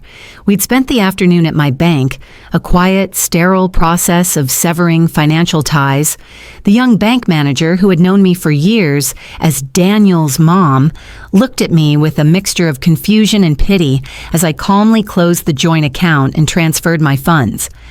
I could see the questions in his eyes, but he was too professional to ask. With every signature, I felt another lock click into place, another section of the firewall Margaret had designed powering up. By the time I left, I was financially an island, secure and inaccessible. I spent the evening in a state of calm productivity. I made myself a simple dinner of grilled salmon and asparagus. I turned my phone back on, not to engage, but to begin the process of blocking numbers. Daniel, Vanessa, Patricia, Robert. One by one, their names vanished from my contact list. It felt like weeding a garden, pulling up invasive species that had been choking the life out of everything for years. It was just after 9 p.m. when I decided, against my better judgment, to open my laptop and check my email. Tucked among the junk mail and retail promotions was a notification from Facebook. The subject line was innocuous. Patricia Miller mentioned you in a post. A cold dread, familiar and unwelcome, prickled at the back of my neck. Margaret's voice echoed in my mind. Expect a smear campaign. Brace yourself. I had thought it would come in the form of angry voicemails or gossip spreading through the family grapevine. I had not anticipated this. This was public. My hand hesitated over the trackpad. Part of me wanted to slam the laptop shut and ignore it, to remain on my newly fortified island and pretend the rest of the world didn't exist. But another, stronger part of me knew that wasn't an option. You cannot win a war by refusing to look at the battlefield. Steeling myself, I clicked the link. It took me to Patricia's Facebook page, and there it was. She had shared a post from Vanessa. The post itself was a masterpiece of passive-aggressive martyrdom. It was a photo of Vanessa and Daniel, taken, I realized with a jolt, at the rehearsal dinner. They were smiling, their heads close together, the picture of a happy, beautiful couple on the brink of their perfect life. But it was Vanessa's caption that was the true work of art. "Feeling so heartbroken tonight," it began. "As many of you know, our wedding was just a few weeks away. We were so excited to start our lives together and celebrate with all our beloved friends and family. Unfortunately, due to a sudden and cruel decision by Daniel's mother, who has chosen to withdraw her support, we've been forced to cancel our special day. We are devastated, but we are trusting in God to see us through this difficult time. Please keep us in your prayers." The post was less than an hour old and had already garnered over 200 reactions, a sea of sad faces and hearts, and dozens of comments. "Oh, honey, I'm so sorry. What happened? This is awful. Sending you both so much love. I can't believe a mother would do that to her own son. How selfish." Patricia's share had added her own commentary. "My heart is breaking for my sweet nephew Daniel and his beautiful fiancée Vanessa. Family should be a source of support, not pain. Praying for you both to find a way through this senseless cruelty." I felt the blood drain from my face. It was happening. They were painting me as the villain, a vindictive, unstable woman who had capriciously destroyed her son's happiness. They had stripped the story of all context, all truth, and presented a simple, powerful narrative that was impossible to refute without looking defensive and unhinged. They were using the syrupy language of prayer and heartbreak to publicly brand me as a monster. My first instinct was to fight back, to type a furious, all-caps comment detailing the truth, the public humiliation, the years of being treated like a bank, the cold, hard facts of the matter. But then I remembered Margaret's calm, strategic face. This wasn't a family argument anymore. This was a legal matter, and the first rule of legal matters is that you don't show your hand, you don't engage, you document. My fingers, which had been poised to type a scathing reply, instead moved to take a screenshot. I captured the entire post, Vanessa's words, Patricia's share, the flood of sympathetic comments. I saved the image to a new folder on my desktop, which I labeled simply Evidence. Just as I was about to close the window, a new notification popped up. Vanessa Carter is live. My heart stopped. A live video. This was an escalation. I clicked on it, a kind of morbid fascination overriding my self-preservation. The video feed flickered to life. It showed Vanessa sitting on the plush, cream-colored sofa I had bought for their condo. Her makeup was perfect, but her eyes were red-rimmed and glistening with unshed tears. She had clearly been practicing her pained expression in a mirror. Daniel was sitting beside her, his arm wrapped around her shoulders.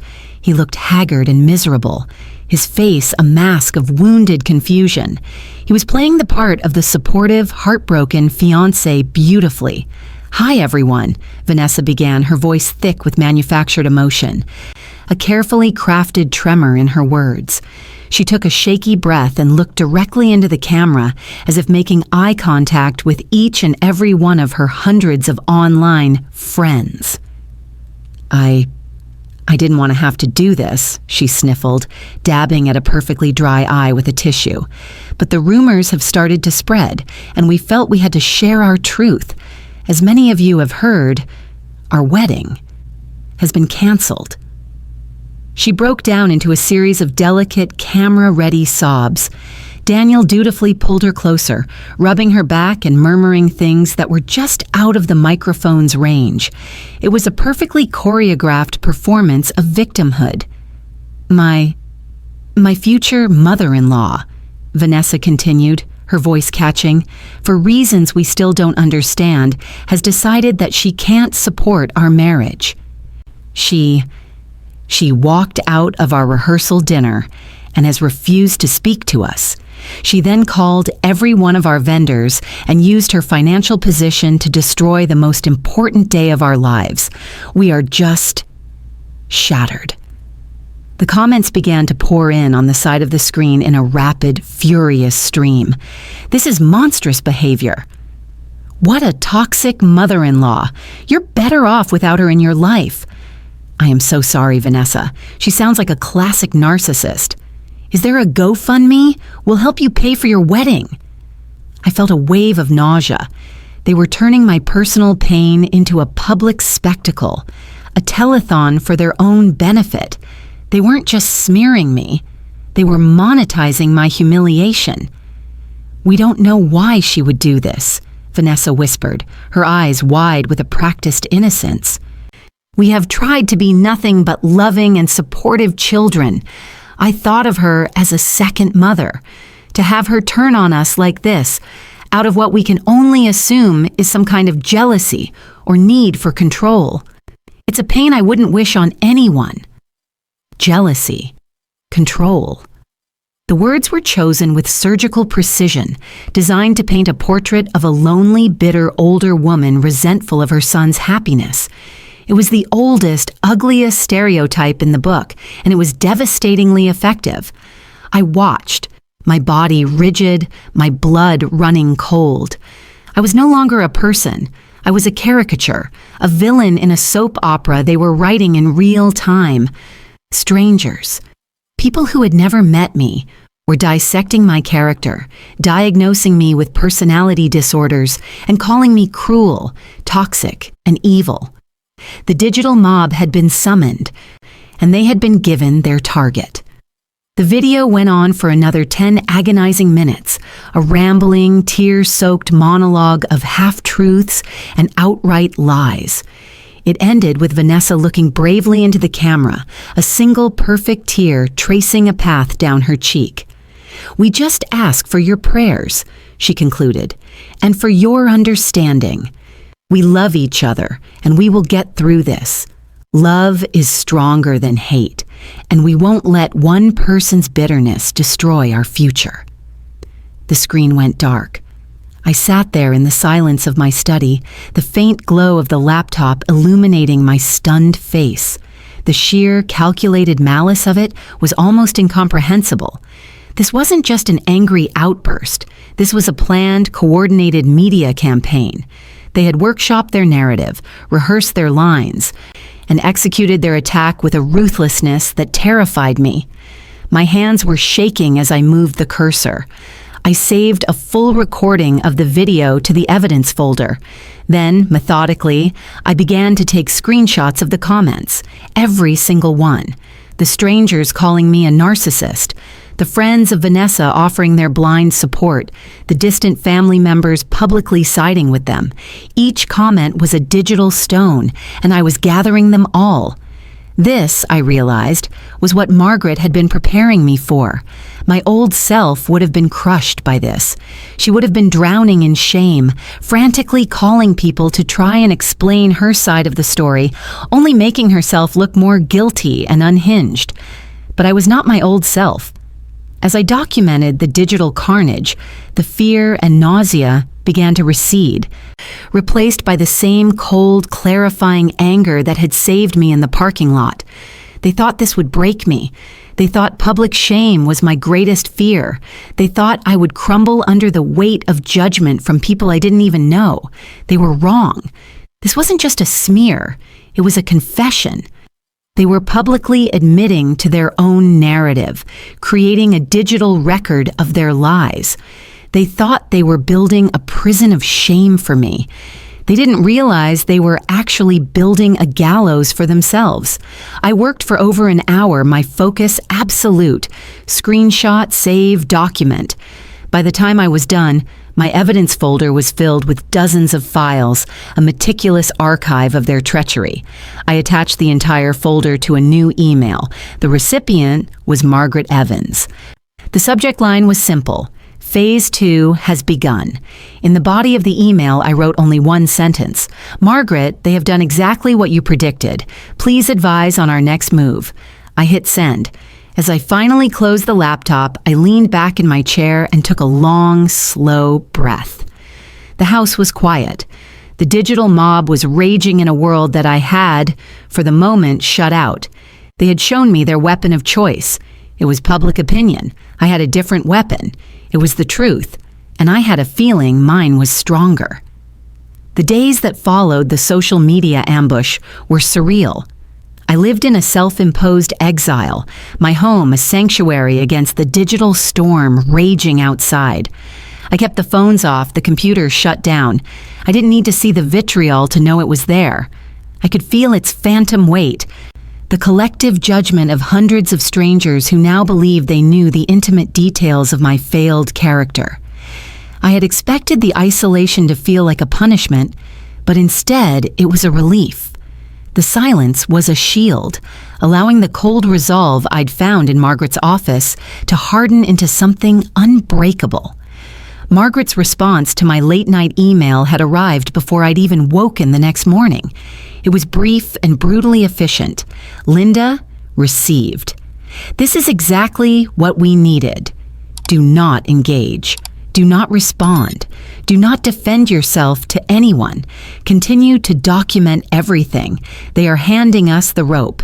We will let them braid it to be as long and strong as possible before we use it. M. Her confidence was a lifeline. It reinforced my decision to treat this not as a family drama, but as a strategic campaign. My role was simple: observe, document, and stay silent. I tried to create a routine, a sense of normalcy in the abnormal. I worked in my garden, pulling weeds with a satisfying vengeance, each one a stand-in for a lie Vanessa had told in her tearful video. I reorganized my bookshelves, alphabetizing authors, imposing a small, controllable order on my world.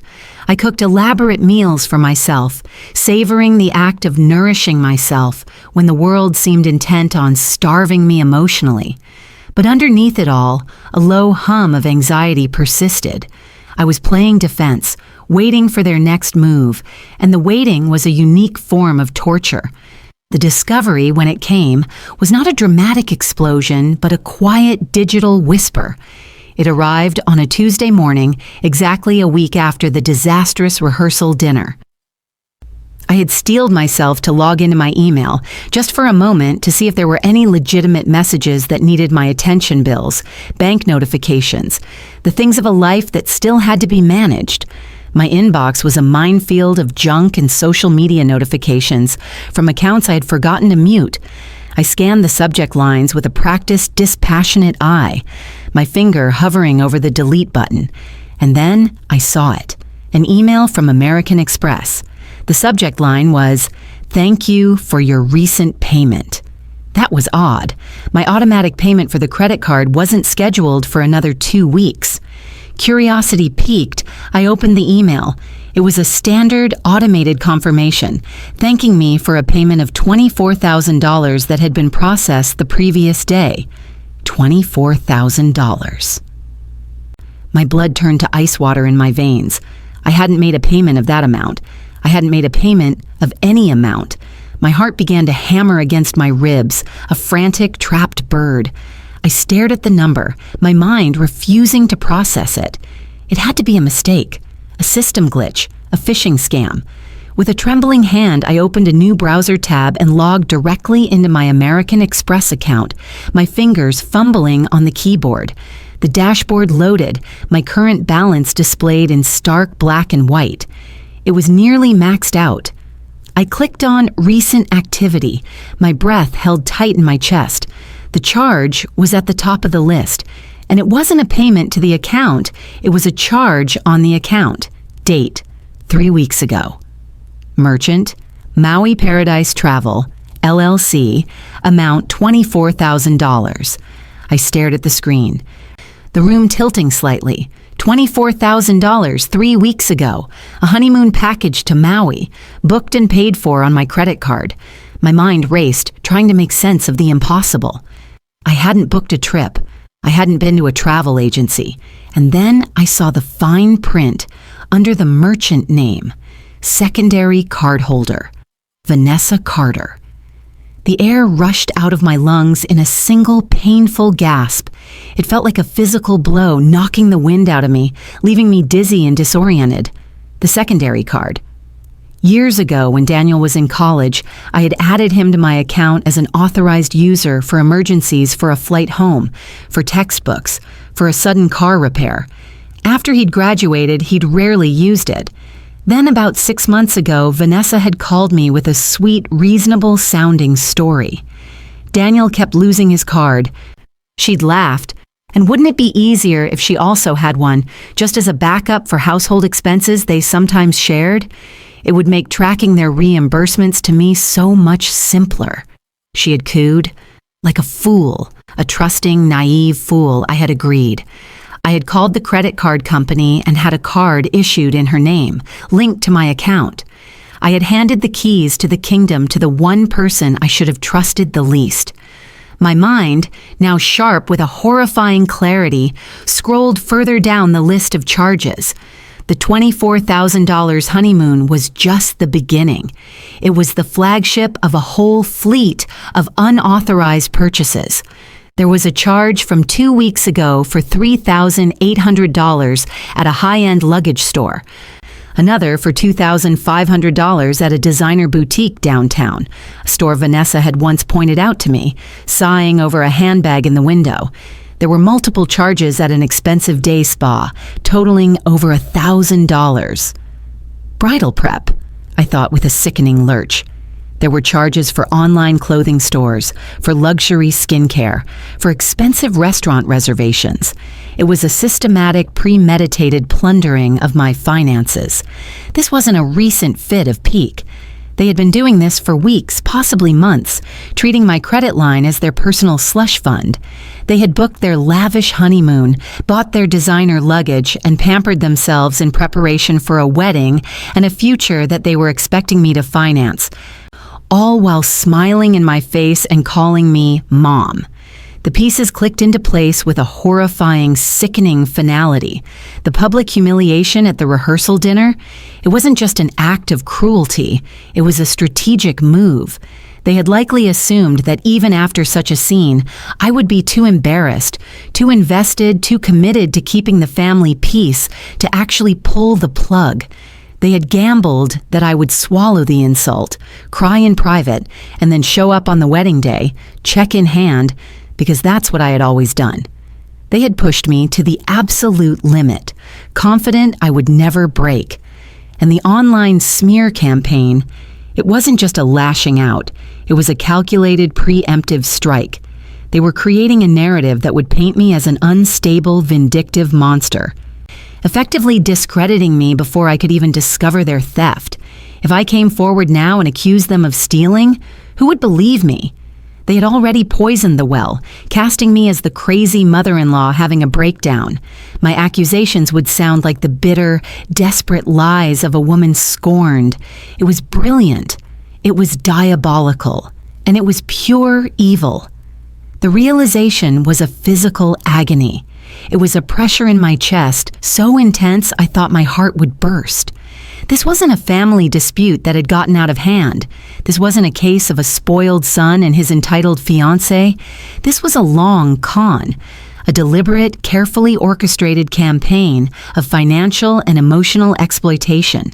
It wasn't love that had curdled into resentment. There had never been any love at all. It was theft dressed as gratitude. It was a parasite disguised as a son. I pushed my chair back from the desk, my body trembling with a rage so profound it felt like it was dissolving my bones. I stumbled into the living room, my vision blurry, my breath coming in ragged gasps. I paced the floor, my arms wrapped around myself as if to hold my own fracturing body together. The woman who made excuses for them, they're young, they're stressed. They don't mean it was finally irrevocably dead and buried. The woman who had felt a pang of sadness at canceling the mariachi band was a sentimental fool. There was no room for sentiment now. There was only the cold, hard reality of the betrayal. They hadn't just disrespected me. They hadn't just humiliated me. They had robbed me.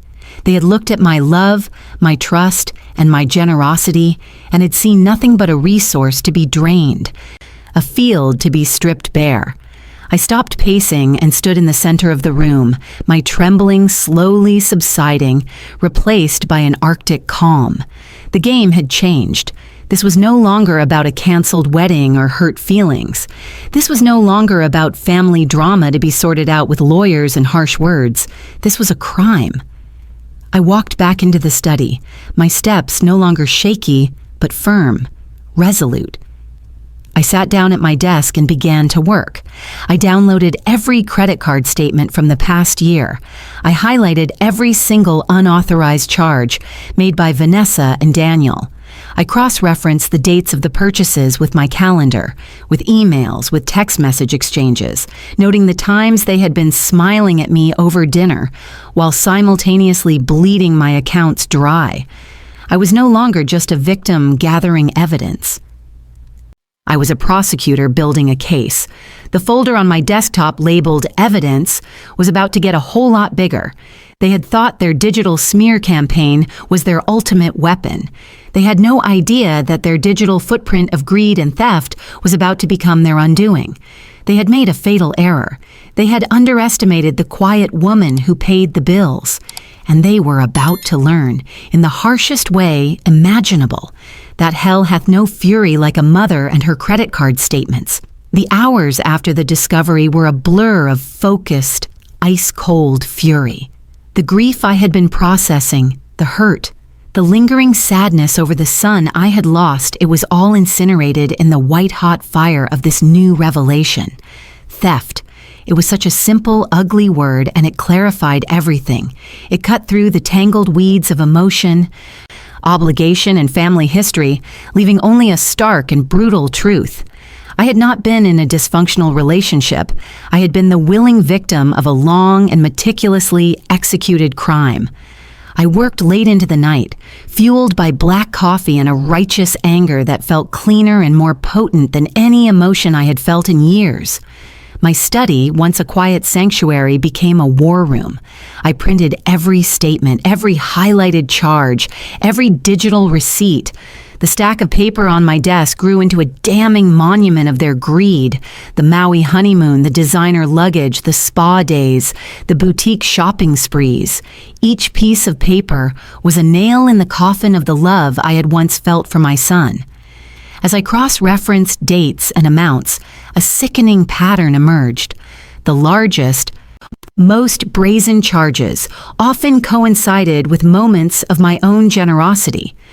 The week I had given them a $5,000 check to help with some unexpected condo fees, Vanessa had charged $1,200 at a luxury spa. The month I had paid off the last of Daniel's student loans, a celebratory act that had brought tears to my eyes, they had booked the $24,000 honeymoon. They were not just stealing from me. They were mocking me. They were taking my love, my sacrifice, my maternal devotion, and using it as a smokescreen to fund a lifestyle I would never have approved of. My generosity had not been a gift. It had been a signal to them that the well was full and ready for pillaging. By the time the first pale light of dawn crept through my window, I was finished.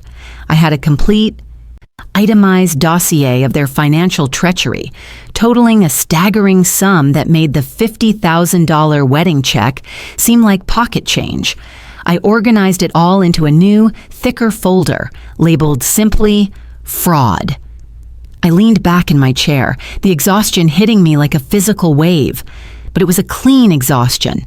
It was the weariness of a job well done, of a hard truth faced and conquered. The anger had burned down, leaving behind not ash and emptiness, but a hard, polished certainty. There were no more questions. There was no more doubt. I knew exactly who they were. Just as I was about to stand up and finally go to bed, my cell phone, which I had left on the corner of the desk, vibrated. I had forgotten to turn it off. I glanced at the screen. A new voicemail. The notification showed Daniel's name, or rather, the number I now knew by heart but had deleted from my contacts. A part of me wanted to just ignore it, to delete the message without listening, to deny him even a sliver of access to my mind. But another part, the part that was now a cold, calculating strategist, knew that every communication was a potential piece of evidence. I had to know what their next move was. I took a deep breath, braced myself for a barrage of either feigned apologies or renewed attacks, and pressed play. The voicemail system clicked, and then his voice, the voice I had once loved more than any other sound in the world, filled the silent room. It was not yelling. It was not crying. It was something far worse. It was a low, seething, venomous monologue, delivered with the chilling calm of someone who has moved beyond rage into pure, unadulterated hatred. "I know you're listening to this," he began, his voice dripping with contempt. "Hiding in your perfect, quiet house, probably feeling pretty pleased with yourself. You think you've won, don't you? You think you've taught us a lesson." He paused, and I could hear the faint sound of a glass clinking against something, the muffled noise of a television in the background. He was drinking. "Well, congratulations, Linda," he spat, and the use of my first name was a deliberate, twisting knife. "You did it. You proved your point. You proved you have the money and the power. But I want you to know something. I've been thinking a lot this past week. About everything, about my entire life." Another pause. I held my breath, my knuckles white as I gripped the edge of the desk. "You were never a real mother," he said, the words slow, deliberate, and utterly devastating. A real mother doesn't buy her son's love. A real mother doesn't keep a running tally of every dollar she's ever spent. She loves. She supports, unconditionally. You were a provider, an administrator. That's all you ever were. Each word was a perfectly aimed stone, striking the most vulnerable parts of my soul, every fear I had ever harbored about my own inadequacies as a parent. Every insecurity Robert's abandonment had planted in me, Daniel had gathered them all up and was now hurling them back at me. "All those years," he continued, his voice thick with a self-pity that was almost operatic in its grandeur. "I thought you were sacrificing for me, but you weren't. You were investing. You were investing in a son who would stay close, who would need you, who would never leave you. Because you couldn't stand the thought of being alone. Vanessa sees it. She saw it from the very beginning. You weren't helping us. You were trying to control us with your money, trying to make sure we could never escape." The twisted, perverse logic of it was almost brilliant. In his mind, my generosity was a cage, my support was a trap, my love was a prison. He had taken the reality of his own parasitic behavior and, with the help of his sociopathic fiancée, had reframed it as a heroic struggle for freedom against a tyrannical, controlling matriarch. He was not the thief. I was the jailer. "So you know what?" he said, his voice rising slightly, the alcohol making him bold. "Thank you. Thank you for showing me who you really are. You finally gave me the courage to see the truth. You were never a mother to me. You were just the woman who was there after Dad left." He saved the worst for last. "No wonder he left," he whispered, the words slithering out of the phone speaker and coiling in the air like a snake. "No wonder." The line went dead. The voicemail ended. I sat there, motionless, in the pre-dawn gloom of my study. The stack of papers detailing his fraud sat on the desk in front of me. His voice, filled with a hatred that felt ancient and profound, echoed in the silent room. I should have been shattered. I should have been destroyed. His words were the culmination of every fear, every failure, every regret I had ever had as a woman and a mother. It was psychological warfare of the highest order, an attack designed to utterly annihilate my sense of self. But as I sat there, a strange and unexpected thing happened. I felt something inside me break. It wasn't the sound of a heart shattering. It was the clean, sharp snap of a final chain. It was the last frayed tether of maternal obligation, of hope, of lingering, residual love, finally giving way. He hadn't broken me. He had liberated me. With his words, he had given me the one thing I hadn't been able to give myself, permission to let go completely. He had cauterized the wound. He had taken the ghost of the son I had loved and shown me unequivocally that he was well and truly gone. In his place was a monster, a stranger whose cruelty was so absolute, so profound that he was no longer recognizable. And you cannot mourn a monster, you can only destroy it. I wasn't angry anymore. The white-hot rage had cooled, hardened, and sharpened into something else entirely. It was a feeling beyond emotion. It was a state of being. I was done. The word resonated in the very marrow of my bones. Done with the guilt, done with the grief, done with the pain, done with the endless, exhausting work of loving someone who was incapable of loving me back. Done trying to find the little boy in the eyes of the cruel man who had taken his place. My hand, now as steady as a surgeon's, reached for the phone. I did not replay the message. I did not save it. I did not forward it to Margaret as another piece of evidence. That message was not for her. It was for me. It was the final nail in a coffin I had been building for a week. I pressed the delete button. The system chirped, confirming the message was gone, erased, as if it had never existed. I stood up from my chair and walked to the window, watching as the sky bled from gray to pink. The world was waking up to a new day, and so was I. The woman who had been defined by her role as Daniel's mother for 3 decades was gone. In her place was just Linda. And Linda, I realized, was a survivor. They thought they had taken everything from me. My money, my son, my reputation, my peace of mind. But in their final, most vicious attack, they had given me the greatest gift of all. They had given me back myself. And they had absolutely no idea what she was capable of. The sun rose on a world that felt fundamentally different. The air in my home was lighter, the colors sharper. The oppressive weight of a love that had turned into a burden was gone, and in its place was a vast, clean, and exhilarating emptiness. The final chain had broken, and I was in free fall, but it was not a terrifying descent. It was a flight. I showered and dressed with the focused, unhurried precision of a general on the morning of a decisive battle. I chose a charcoal gray suit, a silk blouse the color of steel, and the simple pearl earrings my own mother had given me. They were symbols of quiet strength, of a different kind of matriarchal power, one based on resilience, not control. Looking in the mirror, I saw not the tired, heartbroken woman from a week ago, but a stranger whose eyes held a chilling, unfamiliar clarity. The grief was gone, burned away by the acid of Daniel's final, hateful words.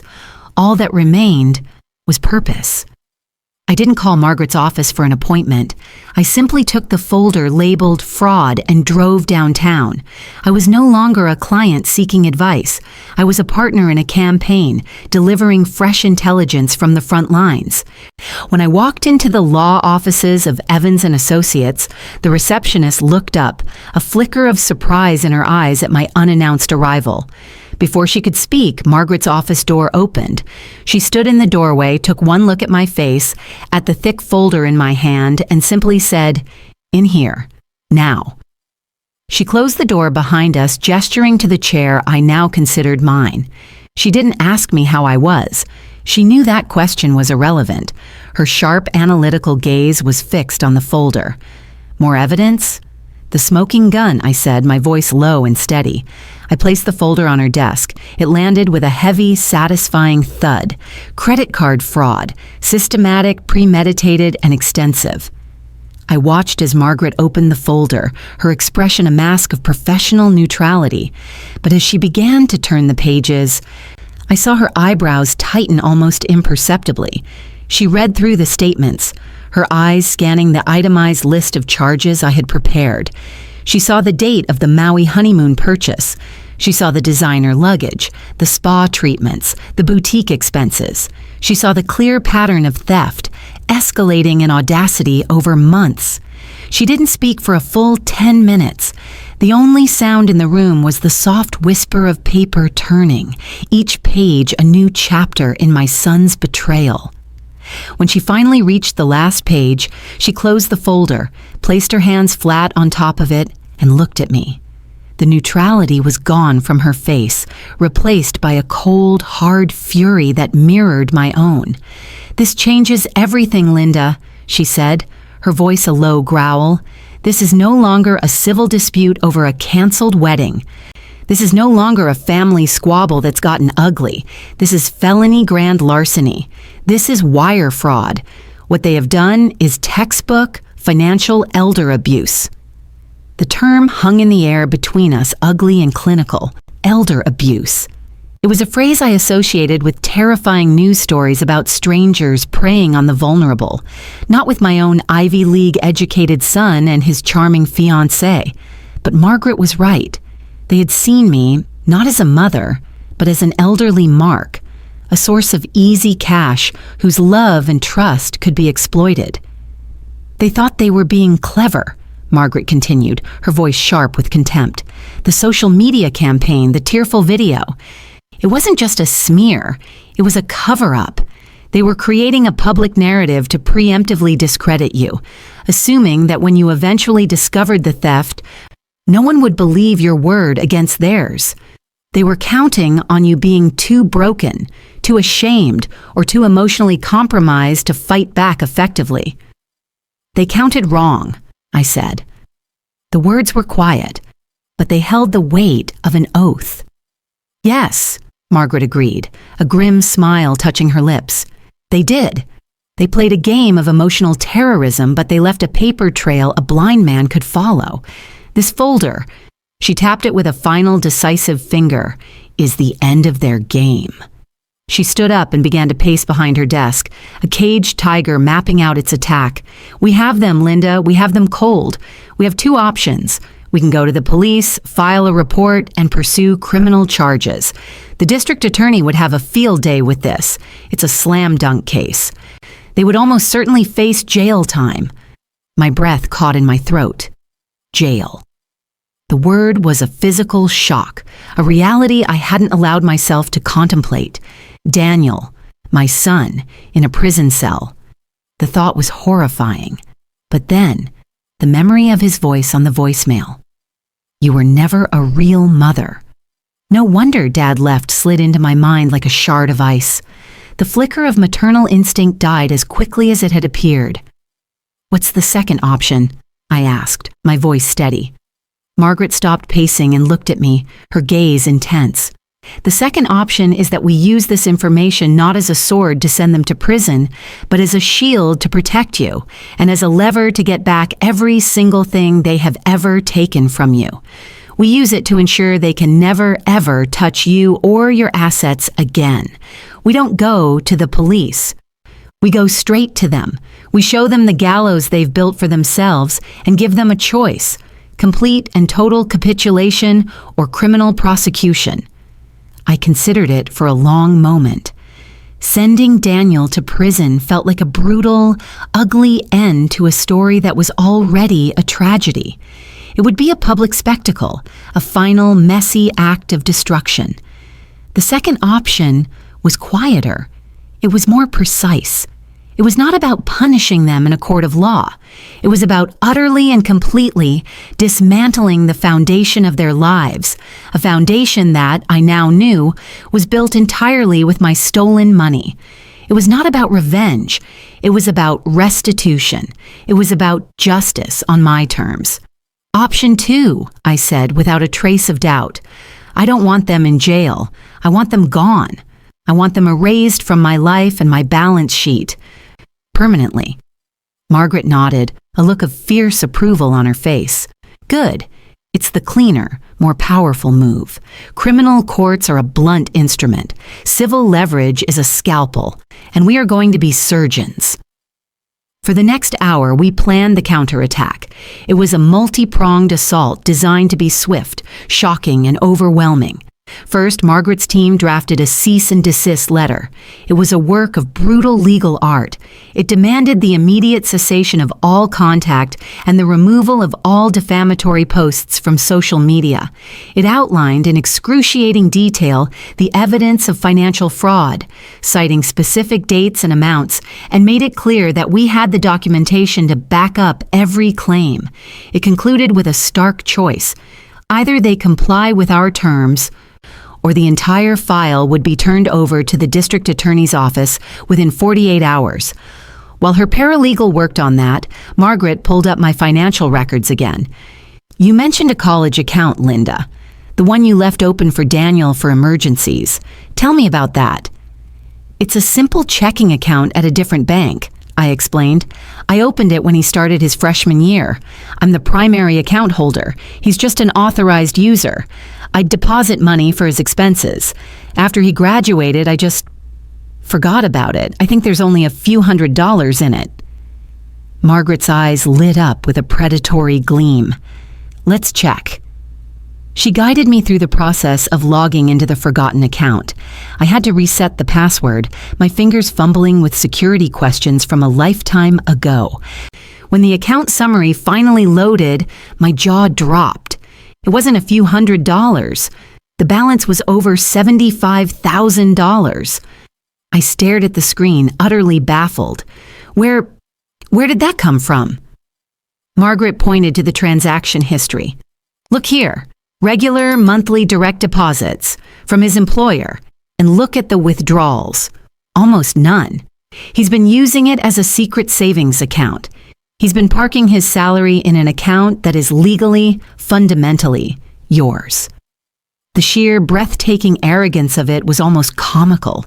He had been hiding his own money in my account, likely to keep it shielded from Vanessa, or perhaps just out of sheer, lazy convenience. He had used me as his personal, off-the-books financial safe. He made a mistake, Margaret said, her voice soft but triumphant. A very costly mistake. Because you are the primary account holder, you have the absolute legal right to do whatever you want with the funds in this account. She looked at me, her eyebrows raised in a silent question.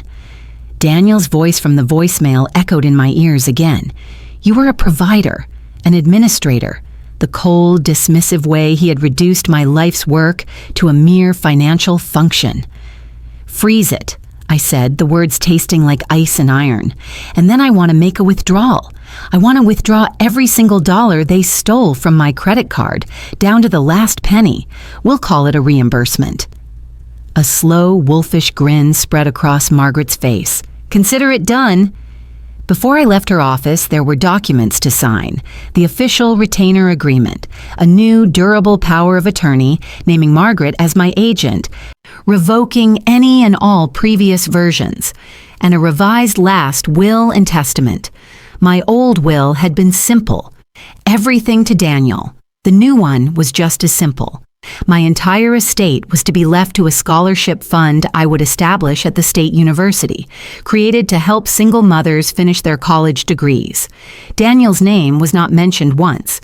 He had been written out of my life, and now he was written out of my legacy. As I signed my name at the bottom of the page, my hand didn't shake. There was no hesitation, no flicker of doubt. The woman who had cried over her son's bruised knees, who had beamed with pride at his graduation, who had dreamed of the grandchildren she would one day hold, she was a ghost. In her place was a woman signing a business contract, closing a long and unprofitable account. I walked out of Margaret's office and into the bright afternoon sun. I felt lighter than I had in years.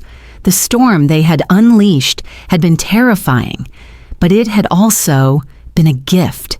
It had burned away all the rot, all the lies, all the self-deception, leaving only the truth. They had tried to rob me of my money and my dignity. They had underestimated my strength, and they were about to discover just how much their little war was going to cost them. They've taken enough, I whispered to myself as I got into my car. and for the first time, I knew with absolute certainty that they would never take anything from me again. The first tremor of the earthquake I had set in motion arrived via a clipped professional email from Margaret the very next morning. Subject: confirmation. Linda.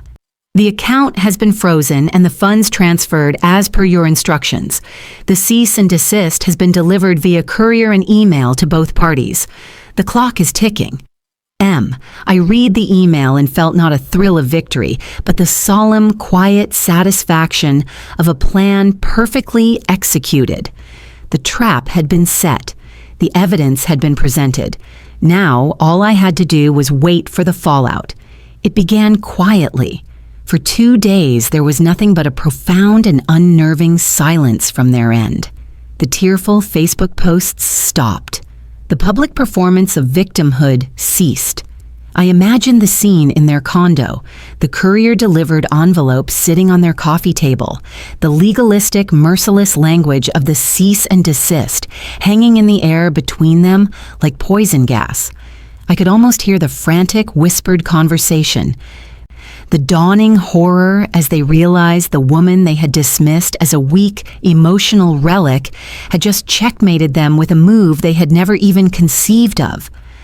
The first public sign that their world was imploding came from the vendors. One by one, their social media pages, which had been filled with artful photos of upcoming events, began to feature a new, identical post. The Lantana Grand was the first. We are pleased to announce a last-minute date availability for a prime Saturday in October, due to a cancellation. Please contact our events director for details on this rare opportunity. The post was professional, discreet, but to anyone who had been following the saga, the meaning was crystal clear. The caterer followed suit, announcing they had unexpected openings in their fall schedule. The photographer, who had been tagged in dozens of Vanessa's gushing "can't wait to work with you" posts, quietly removed all of them from his Instagram feed. The digital ghost of their wedding was being systematically erased from the internet, one professional post at a time. It was a quiet corporate repudiation of their entire narrative. But the real collapse began online, on the very platform they had tried to use as their weapon. The internet, which had been so quick to condemn me, was about to prove its fickle and brutal nature. It started in a private Facebook group for Austin Wedding Talk, a forum where brides-to-be and industry professionals gossiped and traded tips. Someone posted a screenshot of the Lantana Grand's announcement. "Anyone know what's up with this? I thought the Carter Moore wedding was on this date." A friend of mine was invited, heard there was some major family drama with the groom's mom. The initial comments were a rehash of Vanessa's narrative, the crazy, controlling mother-in-law who had pulled the plug out of jealousy. But then a new voice entered the conversation. It was a comment from a user whose profile picture identified her as a makeup artist I didn't recognize. "That's not the story I heard," she wrote. "I have a friend who works at Neiman Marcus. She said Vanessa Carter and her fiancé were in there a few weeks ago buying thousands of dollars of luggage and charging it to the mother's credit card. The mom wasn't even there. My friend thought it was weird." That single comment was like a match thrown on dry tinder. The narrative began to shift. Another anonymous user, claiming to be a former server at the restaurant where the rehearsal dinner took place, chimed in. "I was working that night. The mom didn't make a scene. The fiancé told her in front of everyone that she wasn't welcome. The mom just stood up and walked out without a word. It was the quietest, most dignified exit I've ever seen. The fiancé was the one who was acting crazy afterwards." Suddenly, the story wasn't so simple.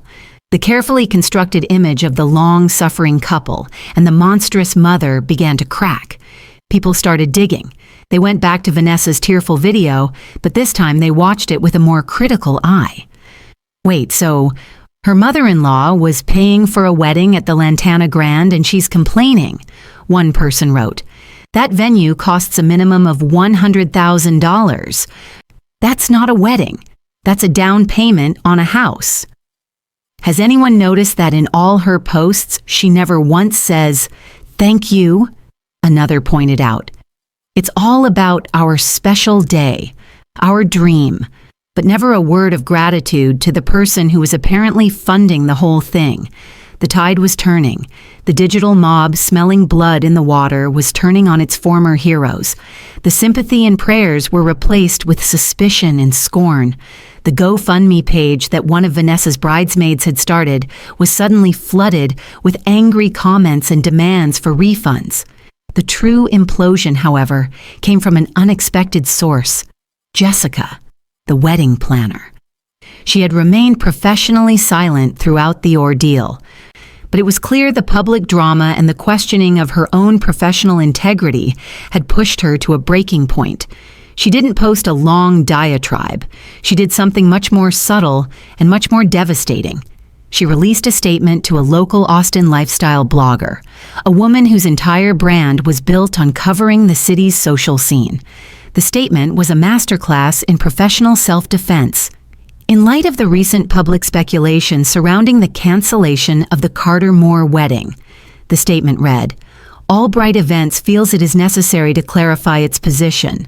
All event contracts were exclusively held and financed by Mrs. Linda Moore.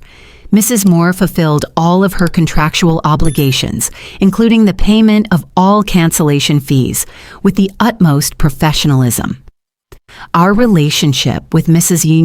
Moore has been terminated amicably. We have no professional relationship with Ms. Carter or Mr. Moore and cannot speak to any arrangements they may have had.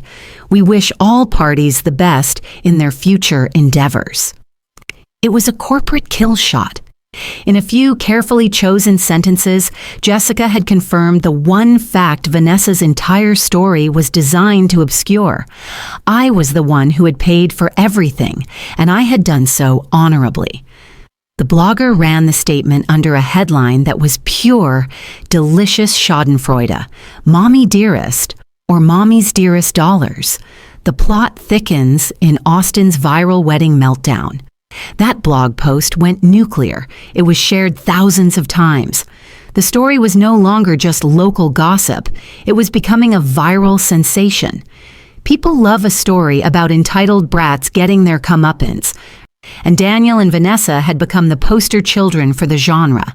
Their social media, once a carefully curated stage for their victimhood, became a public pillory. Every photo they had ever posted was now scrutinized through this new lens.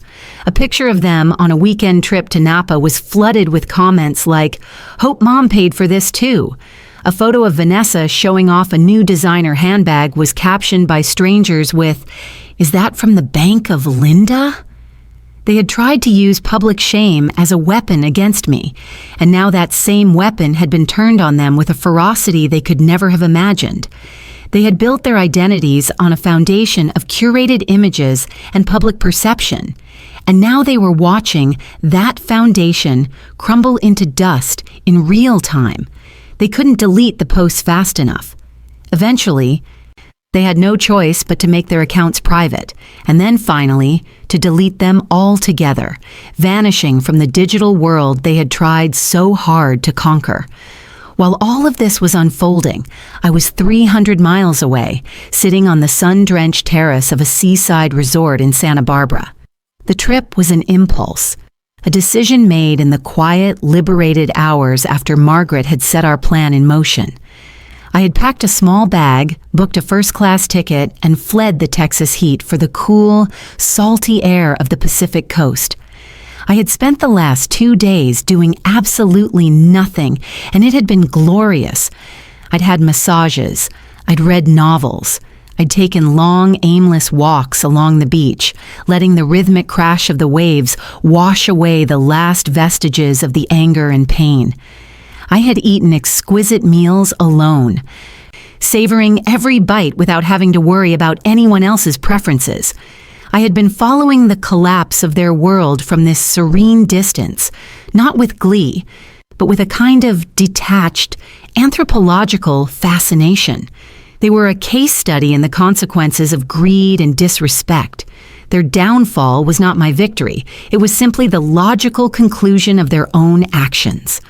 My only role had been to stop enabling them, to step out of the way and let gravity do its work. On my last afternoon in Santa Barbara, as I was sitting on my terrace, sipping a glass of chilled champagne and watching the sun dip toward the horizon, I felt a sudden, quiet impulse. I took out my phone and opened my own, rarely used, Facebook account. I hadn't posted anything in years. I took a single photograph. It wasn't a selfie. It was just a picture of my champagne flute sparkling in the golden light, with the blue of the Pacific Ocean blurred softly in the background. It was a picture of peace, of tranquility, of a life being lived for its own sake. I posted it without a filter and with a single, simple caption. The best decision I ever made. I didn't tag anyone. I didn't mention a location. I offered no context. I didn't have to. I knew the message would find its intended audience. It was not a gloat. It was a declaration of independence. It was a final, quiet statement that my life, my happiness, and my peace were no longer contingent on them. I had found my own happily ever after, and it had nothing to do with a wedding. I posted the photo, then put my phone away and turned my full attention to the sunset, watching as the sky exploded in a breathtaking symphony of orange, pink, and gold. Their world was a chaotic, burning ruin of their own making. Mine was this: a quiet beach, a glass of champagne, and the boundless peace of a future that was, for the first time, entirely my own. My single quiet post from Santa Barbara landed on the smoldering ruins of their social media presence, like a silent, devastating aftershock. I hadn't intended it as a weapon, but in the hypercharged context of their public downfall, it was interpreted as the ultimate victory statement. It was a portrait of serene, unbothered elegance, a stark contrast to the chaotic, grasping greed they had come to represent. While they were hiding in their condo, curtains drawn, being digitally stoned by the very mob they had incited, I was sipping champagne by the sea. The optics were not just bad for them, they were catastrophic. By the time I flew back to Austin on Monday morning, the story had reached its final brutal stage. The internet gossip threads, having exhausted the schadenfreude of the initial collapse, had moved on to a more forensic phase. People were now piecing together the entire timeline, not just from the wedding drama, but from years of social media posts. My single photo, stripped of its peaceful intent, had become the centerpiece of this new narrative Exhibit A in the case of Linda Moore's quiet, long-game victory. They unearthed old photos of Daniel on lavish spring break trips during college, juxtaposing them with comments from acquaintances who mentioned I had been working extra hours at the time. They found a gushing post from Vanessa about their dream condo, and someone in the real estate community anonymously leaked the fact that a Linda M. Moore was the primary guarantor on the mortgage. Every vacation, every designer purchase, every celebratory dinner they had ever flaunted online was now being re-examined as evidence of their long-term, parasitic lifestyle. They weren't just entitled brats who had misbehaved.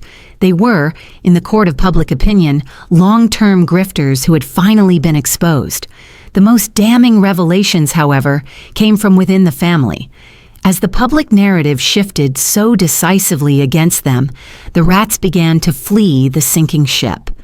A distant cousin who had initially posted a comment of support for Vanessa quietly deleted it and then sent me a private backpedaling message. Linda, I am so sorry. We only heard their side of the story. I had no idea.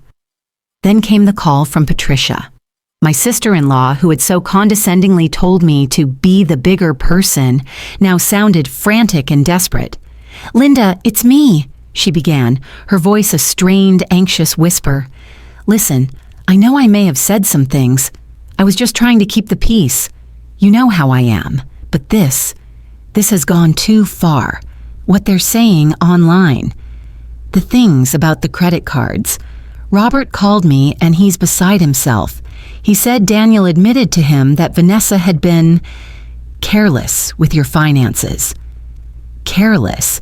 The euphemism was so pathetic, so transparently self-serving, it was almost laughable.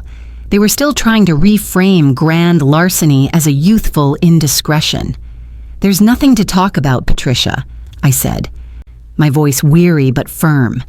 I was back in my own house, the comforting silence a shield against her panic. "But there is," she insisted. "We have to present a united front. The family's reputation is being dragged through the mud. People are calling us, well, they're saying horrible things. If we could just issue a joint statement, something about forgiveness and moving forward." "Patricia," I cut her off, my voice dropping to a dangerously quiet level. "The time for a united front was at the rehearsal dinner. You all made it very clear where you stood then. You can stand there now. As for the family's reputation, that is no longer my concern. My reputation is the only one I am interested in, and for the first time in 30 years, it's impeccable." I hung up before she could sputter another word. Her call was the final confirmation. Their support network had crumbled. They were alone, isolated in a fortress of their own making, with no one left to fight their battles for them. The final, inevitable communication from Daniel arrived late that afternoon. It wasn't a call. It wasn't a voicemail filled with alcohol-fueled hatred. It was a single, pathetic text message that appeared on my phone screen like a ghost from a past life. "Can we talk?" I stared at the 3 small words. A week ago, they would have been a lifeline, a glimmer of hope I would have clung to with desperate gratitude. Now they were meaningless. A few minutes passed. Another message appeared. "I know I messed up. We both did. We made mistakes. Mistakes. The word was so small, so inadequate, so insulting. You make a mistake when you take a wrong turn on the highway. And you make a mistake when you add too much salt to the soup. You do not make a mistake when you systematically defraud your own mother for tens of thousands of dollars and then orchestrate a public campaign to destroy her character. That is not a mistake. That is a series of calculated, malicious choices." I felt nothing. No anger, no pain, not even a flicker of the maternal instinct that had ruled my life for so long. It was like looking at a message from a stranger with whom I had once had a very unpleasant business dealing. The account was closed. The matter was settled. I thought about what he wanted. He didn't want forgiveness. He wanted a ceasefire. He wanted me to call off the lawyers to help him undo the public relations nightmare he had created for himself. He wanted me to fix it. He had burned the entire house down and was now standing in the ashes, asking me for a fire extinguisher. My thumb hovered over the screen. I could have replied with any number of things. I could have sent him a cold, dismissive no. I could have forwarded the message to Margaret. I could have typed out a long, scathing list of his sins. Instead, I did something far more powerful. I did nothing. I turned my phone over, placing it face down on the polished surface of my dining room table. I walked over to the large glass doors that led to my back garden. I slid them open. The warm, late afternoon air, fragrant with the scent of jasmine and newly mown grass, filled the room. I could hear the distant sound of children laughing, the gentle rustle of leaves in the oak tree, the sounds of my life, a life that was peaceful and orderly, and entirely my own. The silence from my phone was absolute, and in that silence I finally understood the true meaning of liberation. For 30 years I had been everyone else's safety net. I was the soft place to land, the guaranteed bailout, the one who would always be there to catch them when they fell. My love was a utility, my support a given.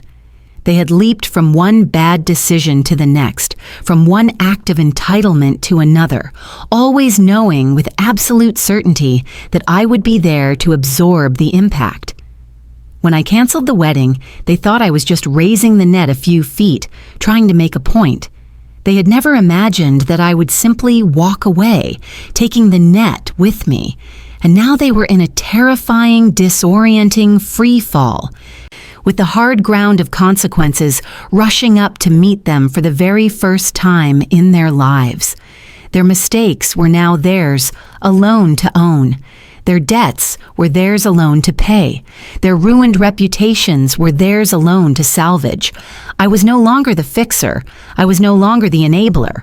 I was no longer the safety net. Now, for the first time, I was my own.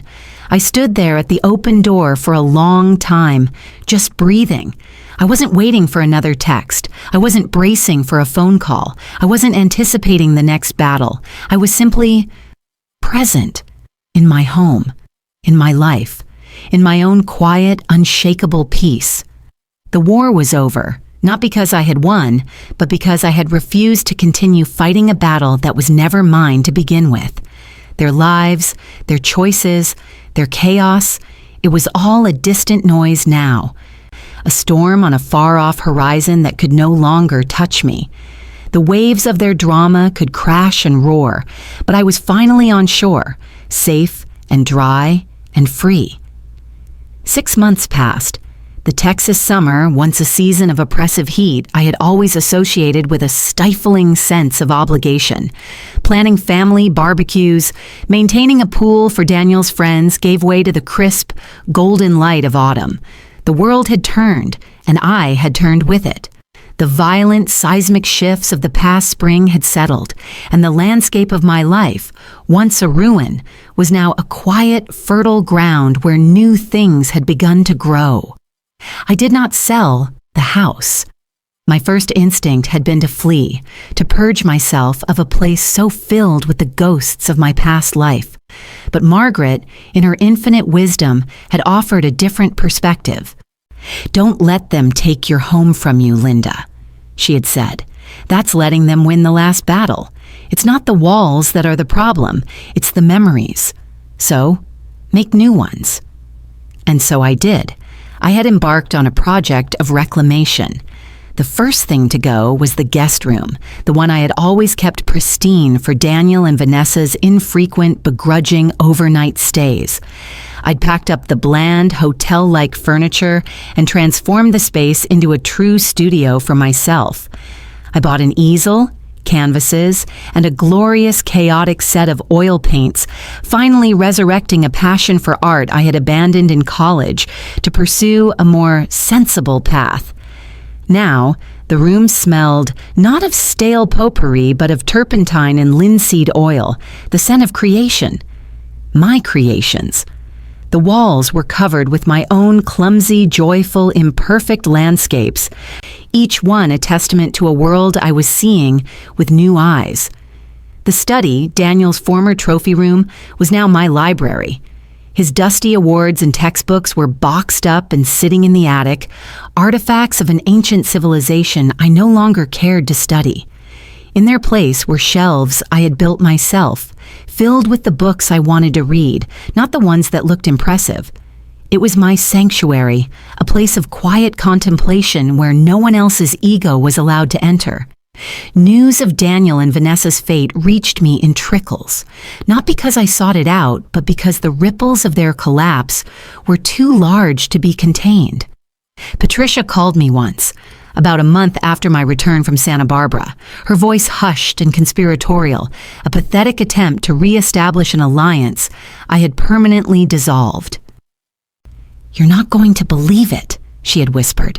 "They're selling the condo. They have to. Daniel, he lost his job." According to Patricia's gossipy account, the viral story of their downfall had made its way to Daniel's employers. In the corporate world of Austin, where reputation was currency, he had become a liability. He wasn't fired for an explicit reason, of course, but his position was eliminated in a corporate restructuring a few weeks after the scandal peaked. The secret savings account I had frozen and subsequently debated for the cost of the fraud had apparently been their only real nest egg. With his income gone and their credit ruined, they couldn't sustain the mortgage on their own. Their relationship, a partnership built on the shaky foundation of my bank account, had crumbled under the first real pressure it had ever faced, Without a common financial enemy to unite them, they had apparently turned on each other with the same viciousness they had once directed at me. The last Patricia had heard, Vanessa had moved back in with her parents in Dallas, and Daniel was renting a room in a shared apartment on the other side of town. The dream they had built with my money had dissolved into the bleak, separate realities they now had to finance for themselves. I listened to Patricia's report with a profound and unshakable detachment. There was no joy, no satisfaction, no sense of victory. It was like reading a news story about a distant country's economic collapse. It was a tragic, predictable outcome, but it had nothing to do with me anymore. They were the architects of their own ruin.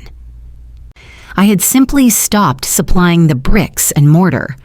"That's a shame," I had said to Patricia, my voice devoid of emotion. And then I had changed the subject, talking about the new exhibition at the art museum, a topic so alien to our old conversations that it left her stammering. She never called to gossip again. My greatest act of liberation, however, had nothing to do with them. It had to do with my will. After signing the revised documents in Margaret's office, the idea of the scholarship fund had taken root in my mind. Why wait until I was gone to put my money to good use? With Margaret's help, I had spent the summer setting up the Linda M. Moore Second Chance Scholarship. It was an endowment at the State University, the same one I had dropped out of to marry Robert. Designed specifically to provide full tuition grants to single mothers over the age of 40 who wanted to return to school and finish their degrees. I had funded it with a significant portion of the money I had once earmarked for Daniel's inheritance. Last month, I had attended the first awards luncheon. I had sat at a table with the 3 inaugural recipients of former nurse's aid, hoping to become a teacher, a widowed mother of 2, studying to be a social worker, and a woman who had fled an abusive marriage and was now pursuing a degree in business. I listened to their stories of hardship, resilience, and fierce, unwavering hope. They spoke of the scholarship not just as financial aid, but as a message that it was never too late, that their sacrifices were seen, and that they were worthy of investment. As I listened, tears had streamed down my face, not tears of grief, but tears of a profound and overwhelming joy. For decades, my money had been a source of strife, a tool of obligation, a silent poison in my relationships. Now, for the first time, I was seeing it transmuted into something pure and good. It was creating opportunity, not enabling entitlement. It was building futures, not funding fantasies. In that moment, I finally understood the true nature of legacy. It wasn't about passing down wealth to a single bloodline. It was about passing on strength to those who needed it most. I had lost a son, but I was gaining a whole new family of determined, grateful, and inspiring women. The final echo from my past life arrived not as a bang, but as a whimper. It came in a plain white envelope tucked into my mailbox between a Pottery Barn catalog and a utility bill. The handwriting was Daniel's. I took it inside and placed it on my kitchen counter, looking at it for a long moment. There was no fear, no anxiety, just a quiet curiosity. I opened it with a letter opener, the slice of the blade clean and precise. The letter was 4 pages long, written on simple lined paper. It was a rambling, disjointed mess of self-pity, blame, and half-hearted apologies. He was sorry for how things ended. He claimed Vanessa had misled him about the finances. He blamed the public pressure for the loss of his job. He wrote about how hard his life was now, how he was struggling to make ends meet. The final paragraph was the one that told the whole story. "I know I don't deserve to ask this," he wrote, "but I am your son. I have nothing left. If you could just help me get back on my feet, a small loan to get a new apartment and start over, I swear I will pay you back every cent. I just need a second chance." I read the letter twice, not to absorb its emotional content, but to analyze its tactical purpose. It was the last desperate gambit of a failed con man. The rage was gone. The hatred was gone.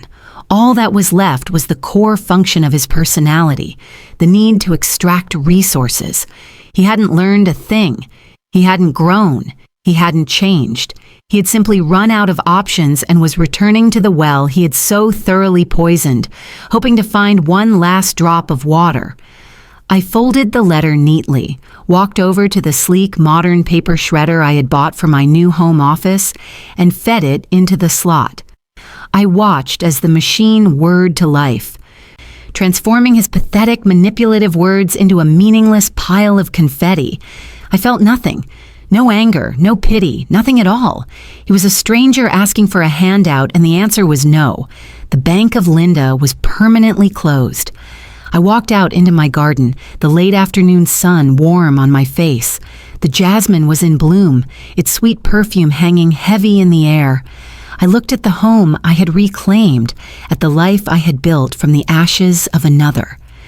For 30 years, I had believed that my purpose was to be a wife and a mother.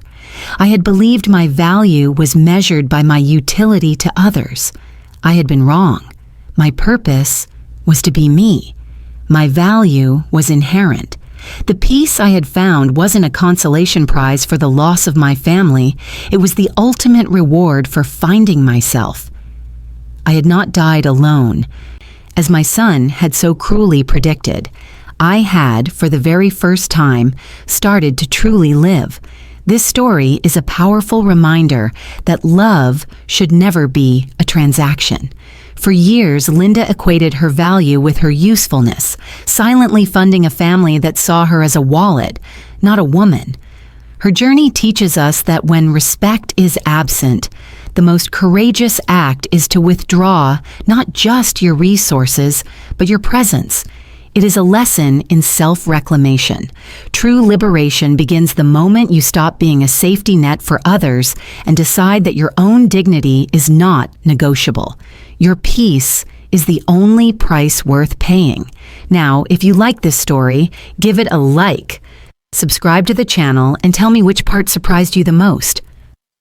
Each subscription and comment from you is a great motivation for us to keep sharing more meaningful things in life. Thank you very much.